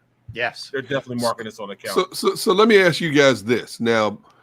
I know we're invested in the NFC East, but look at the slate of games starting at 4:05 until the night game. So if you had your way, if you were not invested in the Eagles, just a general football fan, okay, which game would you want to see? Miami, San Francisco, Kansas City, Cincinnati, Chargers, Raiders, Colts, Dallas. Which one? I'm going Chargers, Raiders. I kind of like the Chargers Raiders too. I would say Chiefs Cincinnati. That's pseudo. I want to see Mahomes and Burrow go at it, man. Yeah, that's gonna be fun. I want to see that game. There's gonna be so many of those kind of weeks where you're just like, what quarterback matchups like that, or defense, or major division, implications on the line, man. Oh, bro, when you look at that, man, with the division, the division with the Chargers, Raiders. Then you just look at the just out and out. All right, you beat us last year. I'm pissed off. That's supposed to be at our Super Bowl. You guys went in and didn't win it. We would have went in and won it. You know, Chiefs are feeling that type of way right now. They've marked that on their calendar. But then you look at you know, the Colts and Cowboys. That's one of those games where this is going to be you know, who's the better player? You know, who has the better players? Yeah. You know, I mean, Dallas is going to be fighting for the playoff lives right there. The Colts will be doing the same thing. Yeah. Oh yeah. No, you're right, man. This is what makes me itch for the season to start. I can't wait. Oh, all right. And so he said Saints Bucks. You know, Saints Bucks. You're right. That might be for the division too. Yeah, man. Yeah, again, you get good Jameis. That is going to be tight. That division. That is going to be tight. You say good Jameis. I like that. Good Jameson. Sometimes you're looking for some good Jameson on good Jameson too. Every once in a while. All right, so we come back. We teased it early. We'll pay it off now. We'll get into, you know, Bryce Harper steps to the box last night, hadn't played in 2 months, and goes yard in his very first at bat, hits one later too, and he's just different. And Barrett's played with and against a lot of guys who were just different, who were, you know, entirety of people who were the best in the world, who were even better than those people. So we'll get into that. Got a lot of good stuff for the open talk. I have a question for you guys. Waffles or pancakes? Waffles or pancakes? We'll do that. On this date, good birthdays as well. Don't go anywhere. Derek Gunn, Barrett Brooks, Rob Ellis. We are Sports Take, JAKIB Sports YouTube Network.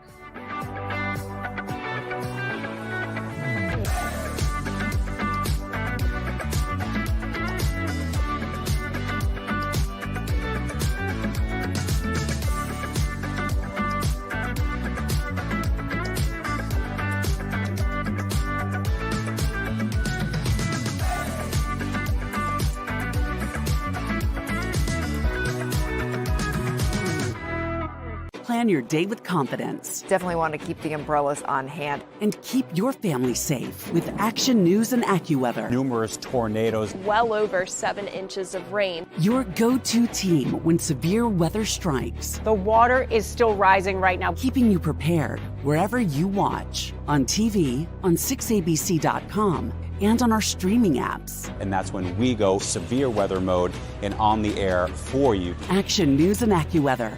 The team you trust. At Stateside Vodka, every new customer gets the world's best rocks glass. Free. What's that? A rocks glass? You're telling me that bottle is cut in half? You could say that. Holy shit. And you're telling me I can get one of these glasses for free? That's right. 1 free rocks glass per customer with each first-time purchase of Stateside Vodka. So good, it just disappears.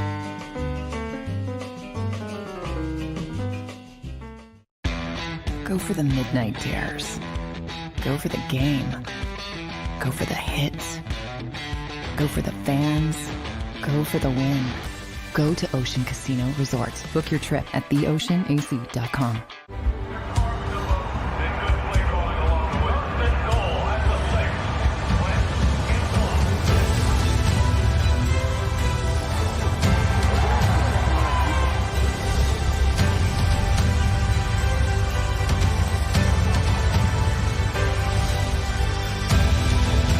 Field of life, First Trust Bank is there for you. Champions on 3. 1, 2, 3. Because Philadelphia dreams deserve a Philadelphia bank.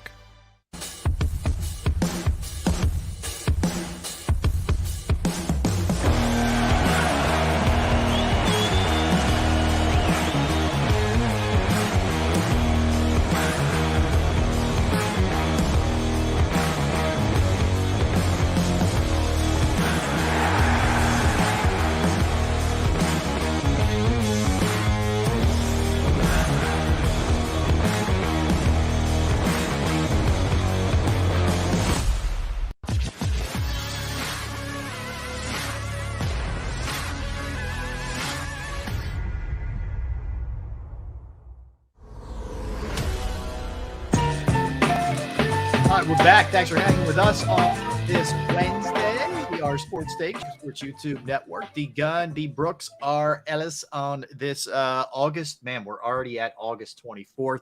Couple things. It is National Waffle Day. So the question I have for you guys, I like waffles. I don't love waffles. If I have my druthers, I'm going pancake over waffle. Where do you guys fall on this critical issue? I like waffles, man. You go waffle. Okay. Yeah, I like waffles, man. I do, man. I unlike I like the thick ones though. Yes. You have to make in the machine the Belgian waffle. Yeah, I don't have one in the house, but if you're at a hotel, you can make a killer. Right. Yeah, yes. Yes. I anxiously await those type of, and then you get a hard boiled egg too. I don't know. I can't tell where Gunner's going on this one. Where are you going? You going waffle? Man, you going pancake? This is like a civil war in my brain, man. This is critical, man. This is critical. I like waffles, but I hate when you go to restaurants or places and you get those soft, mushy type waffles, you know? Yes. I like a firm waffle when you cut it with your fork, man. You can cut it and and you can hear the crunch when you cut that bad boy. Right. But then again, when you go to places like Cracker Barrel, man, their pancakes. Of course, my wife's pancakes are ridiculous, but I love a nice fluffy pancake. I can't decide, dude. I would sit here half hour debating the pros and cons of waffles versus pancakes. But if you're going to twist my arm, okay, I would have to say if I could have a waffle the way I want it, I would take a waffle slightly over a pancake 9 times out of 10. Good, you guys. All right, two waffles over the pancake. All right, not surprising. We're on different pages when it comes to food. Did you see Chris D? Chris D says she puts peanut butter and melted marshmallow over. Ooh, what she said over a. I do like waffles with ice cream, by the way. I don't know about you guys. Nah, I can't do that. I like a waffle cone with ice cream, but not my waffles, man. You take the waffles, you make them slightly overdone, and then you put some ice cream and like a sandwich. Yeah, yeah. And it's kind of hot, and then it kind of melting to make your hands all messy. I don't care. I love that. I love that, bro. That's strong. That is strong. I never had that until I got here, though. Yeah, yeah, it is big here. All right, so we talked about this earlier, and I mentioned it before the break. Harper went yard twice, which could speed up his rehab process. Maybe he plays here by as early as Friday. Who knows? But Barrett, you played with and against guys that are just different. I look, you were the best in the world at what you did, which is not many people could say that about anything. But even in that rarefied air, there's people that are even above that. Where does that mindset come from? And I know, Derek, you have some good insight on this too, but Barrett, give me some of the folks either you went against, played, with. It's too many against, so I mean, I played against the greatest players in the world, Mr. White, for instance, played against, guys like that, Ronnie Lott. I mean, I played against all world, Charles Haley, got the most rings out of everybody, he's the ringmaster. I played against some of the best players I've played. Leslie O'Neal, Pat Swilling, Chester McLaughlin. I mean, bona fide Hall of Famers. But I played on teams with guys also, and I was able to see them in their element, see how they prepared themselves, And, guys like Brian Dawkins, I mean, their preparation, man, it's so intense, man. That, even in practice, he was intense. Mm-hmm. Richard Dent, even though he was at the end of his career, I mean, he had more sacks and he was at the end of his career than starters we had on the team. Right. Michael Strahan, Mike didn't practice hard at all, but he was just so gifted that, it just didn't make a difference for him. Jerome Bettis, man, it wasn't like he practiced hard in practice, but his preparation before and after practice, man, like he was always running, doing extra running. So he was such a big guy that he would always do extra running, before and afterward practice, because he didn't want to take the beating in practice of, running in the past, but he would run so much after practice. Alan Faneca, everything he did was intense, everything.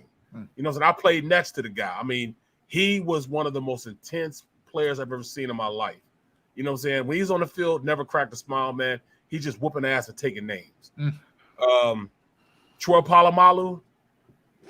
It's funny, man, because you think of Troy Polamalu, you're like, oh my God, this does, he did, I'm looking at comparing the two. When I compare Dawkins to Troy, two totally different ways on how they prepared themselves. With Troy didn't lift weights. He always used rubber bands and plyometrics. Right. Yeah. That's how he became a great player. That's why he's able to do and move his body in so many different unpredictable ways. Now, he would make tackles that he shouldn't make because his body was so fluent as far as being able to move in the direction that's counter to what the guy that he's going to tackle sees. Like, there's no way he should have turned around and made it. I remember playing in we were in the AFC Championship game against Denver, and he read a screen. First of all, they had two guys blocking him, going to block him. He jumped sideways, and he was sideways in the air, able to bring his way between the two blockers and still turn his body's in the air, turn his body upright to make the tackle while he was in the air. Jeez. I saw him do some of the stuff that it was incredible. He shouldn't have been able to do some of the stuff that I've seen him do. I mean, he was one of the most awkward people in the world, you know what I'm saying? As far as, his preparation for game day. It's crazy. Like, he would do things like, all right, coach would tell him to, all right, you have deep thirds. You got deep thirds. You're in the middle of the field, deep thirds. And at the snap of the ball, he'd be on the line of scrimmage, and still fast enough to get back into deep thirds and have his coverage. You're not supposed to be able to do stuff like that. No, that's amazing. Is that just how much of it is gifted versus work your tail off versus confidence in yourself? Like, what's the fine line there? What's the combo there? I hate when I hear announcers say he just has natural ability. Now, I don't care if you have natural ability or not. You have to work at it and refine it. But there are some athletes that just work less at being great and are still great. I covered a young Barry Bonds before he became allegedly steroid Barry Bonds. And you would stand there and you watch him and you're thinking, is he practicing? And then the dude go out there in the game and just light it up. And it would drive other players nuts because they're out there busting their hump trying to, get everything they can. And they have to work at being good. And Barry Bonds just was given that gene from his dad, Bobby Bonds. And I've heard players through the years talk about it, man. He says, yeah, you just come across that one rare player that doesn't have to work as hard as we do to be as good, if not better than we are, man. And they envy players like that. Man, I wish I could do what he does. I wish some players change their diets to be better players. Some players eat every wrong food you can think of and are still great players. Yep. It's unbelievable, man. It doesn't happen often, but every now and then in any sport, you get that one player that steps out of the so-called norm of what it takes to be an exceptional athlete. Like Barry said, every football player you think lifts weights to get better. You know what? There's a few that don't take weight training as serious as others. There are athletes that don't take off-season workouts as serious as others, excuse me, and come back and are great players. And that's just that rare trait that you give. It's not that you didn't work to be good, but you're not working as hard as other players. Right. You know what I'm saying? Yeah. And other players are like, man, why can't I be like this guy? I got to work for everything. Like me, there was nothing given to me. I had to work my ass off to get everything that I had. I was better than most people in high school. I got to college. I was, better than people in college. I got to the NFL. I was not better than anybody. I had to work to get better than people, man. I could, high school, I can go out there, not even practice for the entire week, go out there and just ball. You know what I'm saying? It was just, I was just naturally talented. But then I got to the NFL, everybody was like that. So, on the NFL, on a college team, you might have 3 All-Americans. Yeah. When I got to the NFL, everybody was an All-American. Mm-hmm. Everybody was big, strong, and fast. Everybody could go out there and lift pull a tree up by the roots. So what makes you different from the next guy is your preparation, how you prepare yourself, what mindset you have. Some guys have it and some guys don't. And I told you guys earlier, the mindset that, most great players, the Michael Jordans, guys like that, is that they have something in them that can push them past what regular people Right. can't and won't do. Right. They will do something that, and allow their bodies to do something that the average person won't be able to do and can't do. And that's what makes them great. You know, like Kobe, that Mamba mentality. You know, I did an event in AC, well, right outside of AC. And I was talking to Rip Hamilton. And he was saying, well, when I first got to, you know, when I was in high school, my senior year, and his coach came up to us and said, hey, there's a kid up the road that's better than you. And Rip was like, man, what are you talking about? He's the best thing since sliced bread in the area he's from. Where's he from, Rob? Coatesville. Yeah, Coatesville. So he said it's like 6,000 people in Coatesville. He was the best down there, but he said there's a guy up the road, meaning up in Philly and Lower Marion, that's better than you.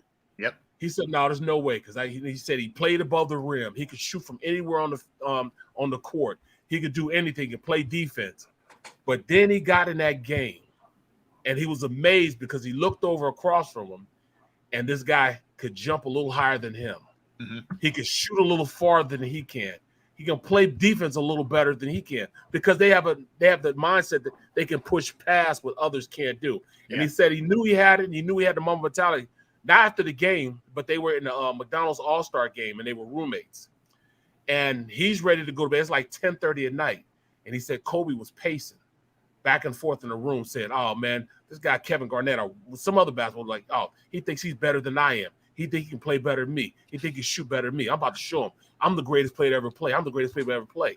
And he was looking at him like, man, would you take your ass to sleep, man? I'm ready to go to bed. Right. And he said Kobe was pacing. He paced almost half the night, wanting to show everybody that he was the best player in the world. Wow. And that's a different mentality than most people have. Right, you know? right. That's very well said, man. I love that kind of insight, man. That is cool. I wanted to, so AJ Brown, we know he's not afraid to tweet and clap back, right? We know that. We've seen that. So there's a video of Tyreek Hill beating Slay. Yeah, and AJ Brown tweets out, now show us cooking y'all corners, right? One tweet. And then later, 26 minutes ago, he tweets out, I ain't even talking to get one up on nobody because it's practice. Just keep the same energy for both sides. So he pays attention to a lot of stuff on social media, man. No question. You know, which I guess if you use it as fuel, as motivation, it's great. If he's paying attention to a lot of stuff that's being said. So well, he's always been that way. It's not like he's changing. He's been that way. You know, he's always come to his guy's defense, and he's wooed people. He got Bradbury here, didn't he? Yeah. When he tell him to get Bradbury, he's wooed people to come here. That's what he does, man. He doesn't have a problem with exercising his right to voice his opinions. Mm-hmm. You know what I'm saying? He doesn't have a problem with that. Not afraid to do that. Yeah. Hey, I got one for you guys. It just came across Pro Football Talk. They're saying the Panthers plan on playing Baker Mayfield into the second quarter in this final preseason game. Would you put your starting quarterback on the field in the final preseason game? Here's the problem, right? So there's two problems. One, whoever they're playing, who are they playing? I don't even know. Let me find it. So the problem you're going to have is that other team's going to have probably second and third stringers just trying to make the team doing whatever it takes to make a name for themselves, which could mean late hits, low hits, cheap shots, whatever. They're playing Buffalo. There's no way Sean McDermott has his ones out there. No. Those other dudes who are trying to make a spot are going to do whatever they can. That's a dangerous game, man, that Matt Rule's playing. I will tell you that. It's a stupid game. Yeah. Why even do that? I understand you want your quarterback to get some work, especially at a critical juncture of your tenure in Carolina when you hear all the scuttlebutt about Matt Rule's on the hot seat. He better turn it around this year. I get that, but still, you got to be smart about this, man. There's too many freak accidents. And hey, just call the Giants and ask them about freak accidents going on with an organization. There's no way my starting quarterback is even putting on a uniform in that final game in the preseason. Yeah, no way. That's surprising. Like if he was, you already named him the starter too. Weird. That's just weird. But yeah, we'll see. We'll see if they can stay healthy. That's going to be interesting. The way that plays out. I want to hit you with this. Let's do a couple birthdays, and then I have a Phillies question for you guys. All right? Pretty good birthday day today. Dave Chappelle, I think one of the greatest stand-ups ever in the history to have ever done it, is 49 years old today. Dave Chappelle. Been around for a long – been doing stand-up since he was 15. Believe that? I mean, it's been that long since he's been doing stand-up. So he is 49 years young. Cal Ripken Jr., 62 years old, of the Streak, former longtime Oriole. Reggie Miller, 57 years old. Wow. Reggie looks good for 57. Yeah, he does. He and his sister look exactly alike. Yeah, very much so. Vince McMahon. What's the matter? What? He said very much so. No, I don't mean that in a bad way. I didn't mean it like that. Don't do that. That is not right. That's the way I meant it, though. Yeah, I mean, jeez. Oh my God, you are wrong, man. And you blame me. You want to blame me for stuff like this, right? I'm not saying a word. Yeah, that one's you, man. You're taking that one. I'm not saying a word. I'm leaving that alone. Let's keep it moving. Yes. Happy birthday, Reggie. Yeah, yes. So, James Toney, former boxer, 54 years old. James was around for a good amount of time. Rocky Johnson. You're saying, who's that? Who's Rocky Johnson? Rocky Johnson's a former pro wrestler who is the dad of The Rock, Dwayne Johnson. That's right. Yeah. Bethlehem's Own, as Barrett always points out. Yes, those guys. Sir. Bethlehem's Own. Craig Kilborn, former Sports Center anchor, Daily Show, is 60. Allen Robinson, receiver, now with the Rams, is 29 years old. Marlee Matlin, the actress, who is also hearing impaired but has had an unbelievable career. I think she might have won an Oscar. I checked that. But it's her birthday as well. Gunnar, you got any other ones that I missed? Yeah, Arian Foster, former NFL running back, got into the league undrafted. All he did in his short career was a 2-time first-team All-Pro, 4-time Pro Bowler, leading rusher in the NFL in 2010. But here's what really caught my eye. Right now, he's a music artist under the name of Bobby Fino. What? Bobby Fino? He's a music artist, and he's on LeBron James' label, Bobby Fino. Don't ask me about that. Why would you just use your name? Because you have some notoriety. Yes, I don't get it, dude. And when I saw, I had to look at that twice. I said, Bobby Fino. And then Rupert Grint. You know who Rupert Grint is? No. He played in the movie Harry Potter. Or was it Harry Potter? Yes. Harry Potter. Harry Potter, yes. Yeah. Okay. He was in that movie, yeah. So those are my two. Huh? Matt LeBlanc. Is Matt LeBlanc today? Friends? Yeah. Okay. Yeah, for Friends. Okay. You already said Little Yachty, huh? That's Gunner's guy. Little Yachty. Yeah. Heath Ledger would have been. Come on, man. Heath Ledger. Oh, would have been. Yeah, would have been. That's a shame. Lost him young. What a tragedy. Oh, my goodness. Scott Disick. Who's that? Who's that? An actor. Okay. What was he on? No, he's not an actor. He dates one of them Kardashian girls. Oh, all right. One of the Kardashian women who married to one of them. Oh, he's married to one of them. Okay. Yeah.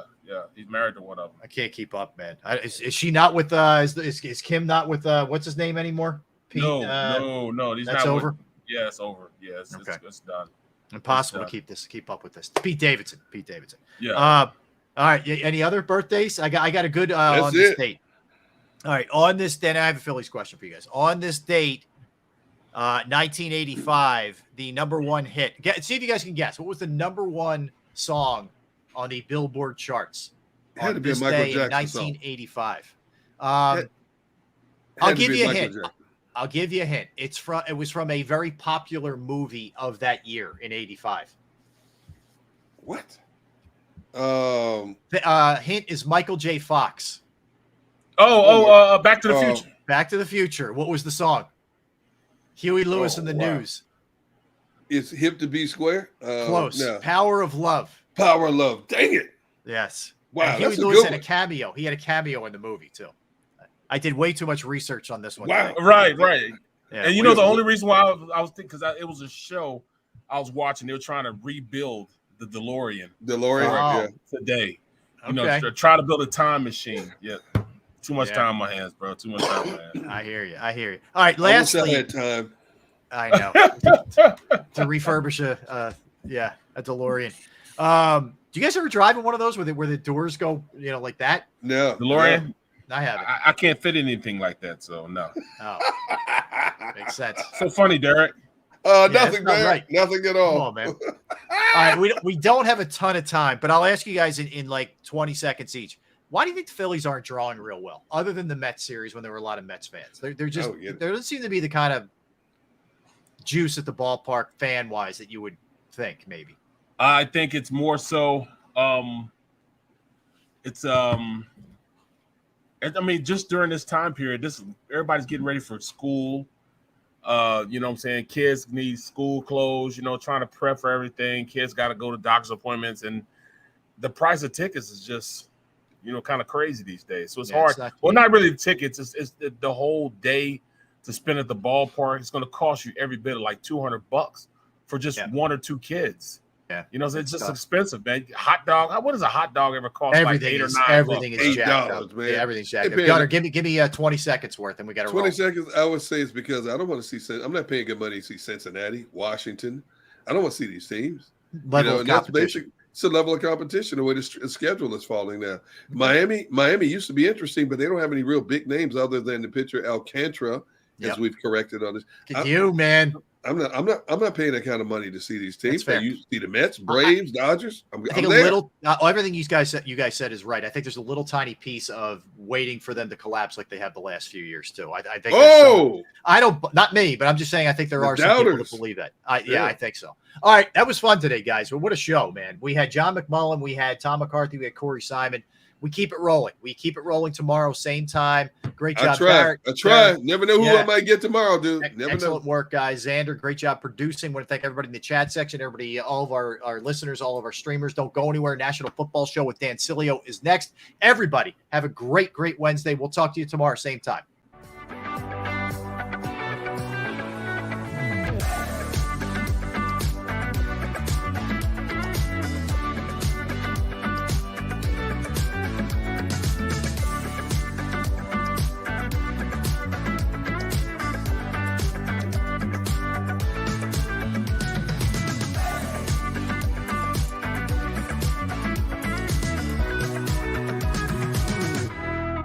Plan your day with confidence. Definitely want to keep the umbrellas on hand. And keep your family safe with Action News and AccuWeather. Numerous tornadoes. Well over 7 inches of rain. Your go-to team when severe weather strikes. The water is still rising right now. Keeping you prepared wherever you watch. On TV, on 6abc.com, and on our streaming apps. And that's when we go severe weather mode and on the air for you. Action News and AccuWeather. The team you trust. At Stateside Vodka, every new customer gets the world's best rocks glass. Free. What's that? A rocks glass? You're telling me that bottle is cut in half? You could say that. Holy shit. And you're telling me I can get one of these glasses for free? That's right. One free rocks glass per customer with each first-time purchase of Stateside Vodka. So good, it just disappears.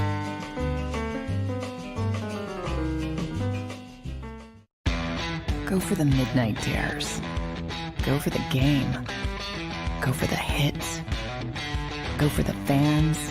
Go for the win. Go to Ocean Casino Resort. Book your trip at theoceanac.com.